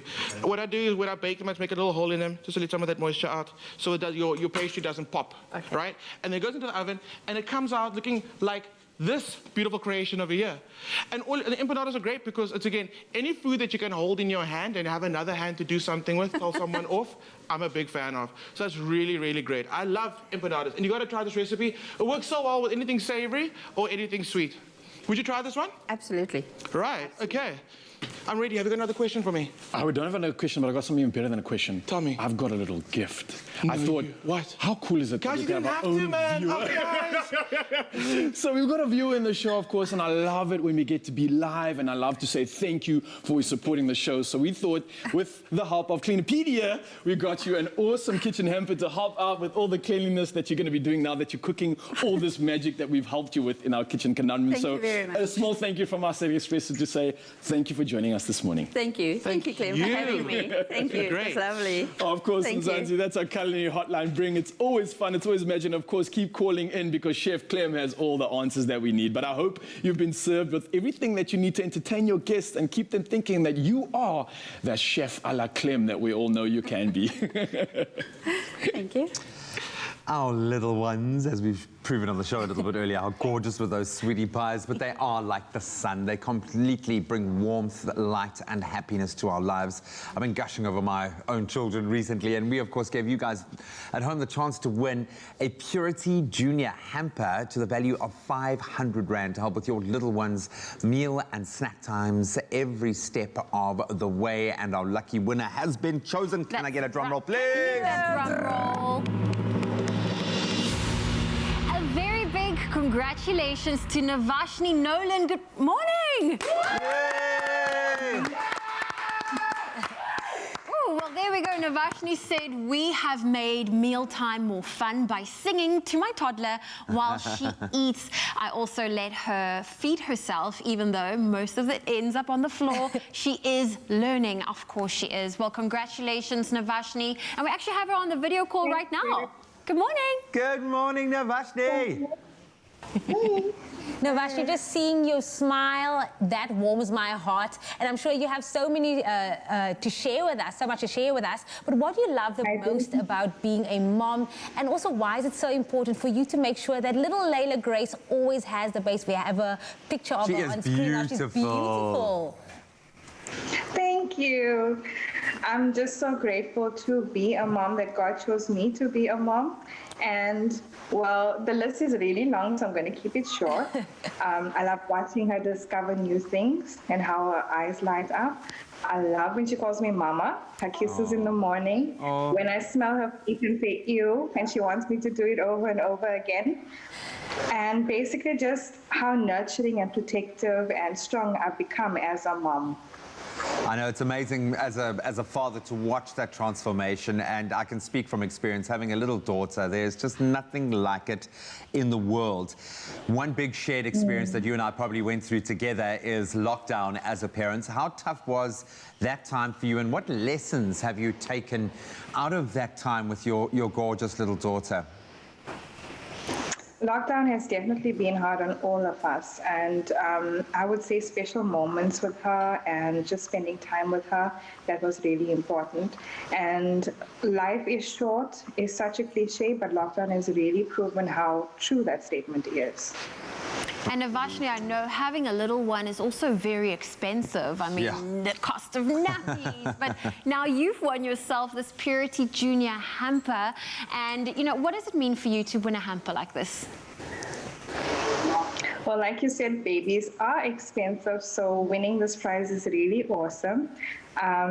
Being a new mom, I'm still on Purity jars and Purity pouches. I don't want to let go of my baby being a toddler as yet, so she'll get to try the new range of the Purity Junior. So thank you so much. I was going to say you're in very good hands, and you seem like a wonderful mom. And little Layla Grace is absolutely beautiful. So clearly you are getting it right. Enjoy soaking up every second of this magical time, and congratulations once again. Thank you so much. Oh, that was so inspirational indeed. I know we do. Navashri is someone who definitely deserved that win, and it's just hitting us with all those feels. You feeling pretty now? Listen, there's just been babies everywhere around me. Like You're a natural, girl. You're a natural.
It's my feel-good breakfast show.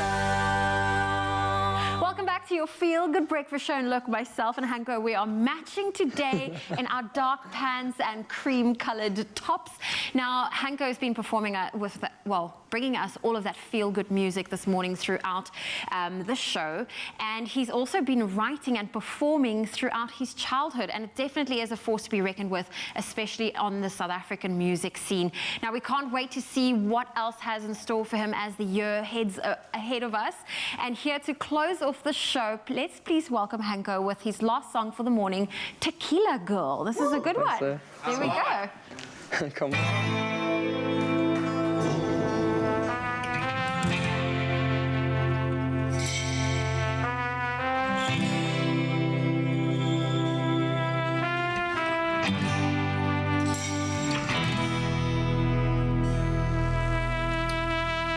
I can't explain, it's something that I've never seen before. The way you move, baby, got me ready to explore. You've got me going crazy for you. Intoxicating, girl, you're kinda driving me insane. Flowing through my body, working your way to my brain. You've got me going crazy for you. Baila conmigo, tequila girl. Jump across the border to Mexico. Ooh, you got me feeling like a criminal. My tequila girl, tequila girl. Baila conmigo, tequila girl. The way you move your body, I can't say no. Ooh, you make me lose my self-control. My tequila girl, tequila girl, my tequila girl. Please excuse me, but I really gotta know your name. Can you explain the rules so I can play your game? You've got me going crazy for you. Let's not fight it, I can see the fire in your eyes. I can feel your touch, it's got me mesmerized. You've got me going crazy for you. Baila conmigo, tequila girl. Jump across the border to Mexico. Oh, you got me feeling like a criminal. My tequila girl, tequila girl. Baila conmigo, tequila girl. The way you move your body, I can't say no. Oh, you make me lose my self-control.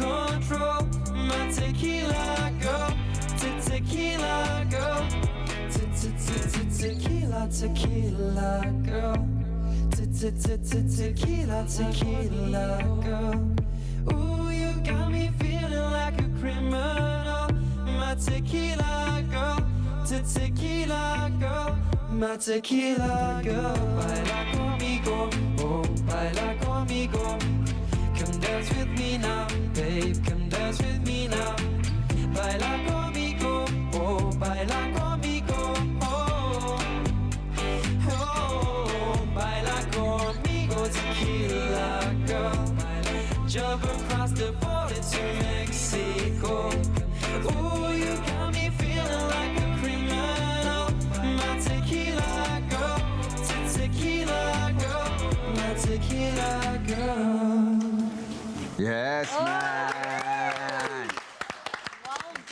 On It's your a feel vibe, good breakfast eh? show. Of course, I love that song. Tequila Girl just makes me I feel like it's summer been stuck in my days. head all day. Yeah, no, completely. I'm going to just be singing it to people wherever I go this morning. And go take a bow, brother. What a lovely guy, an unbelievable talent, and so cool to have him here performing just for you. It's been an awesome show. Great culinary hotline. Shit, It was fun. amazing. That was eh? so much fun. That's really cool, man. Just so cool.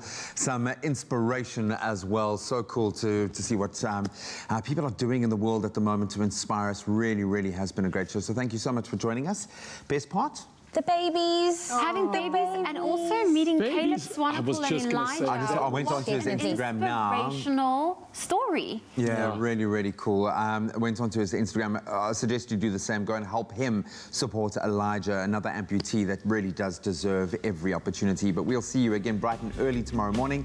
We love you. We love Adios.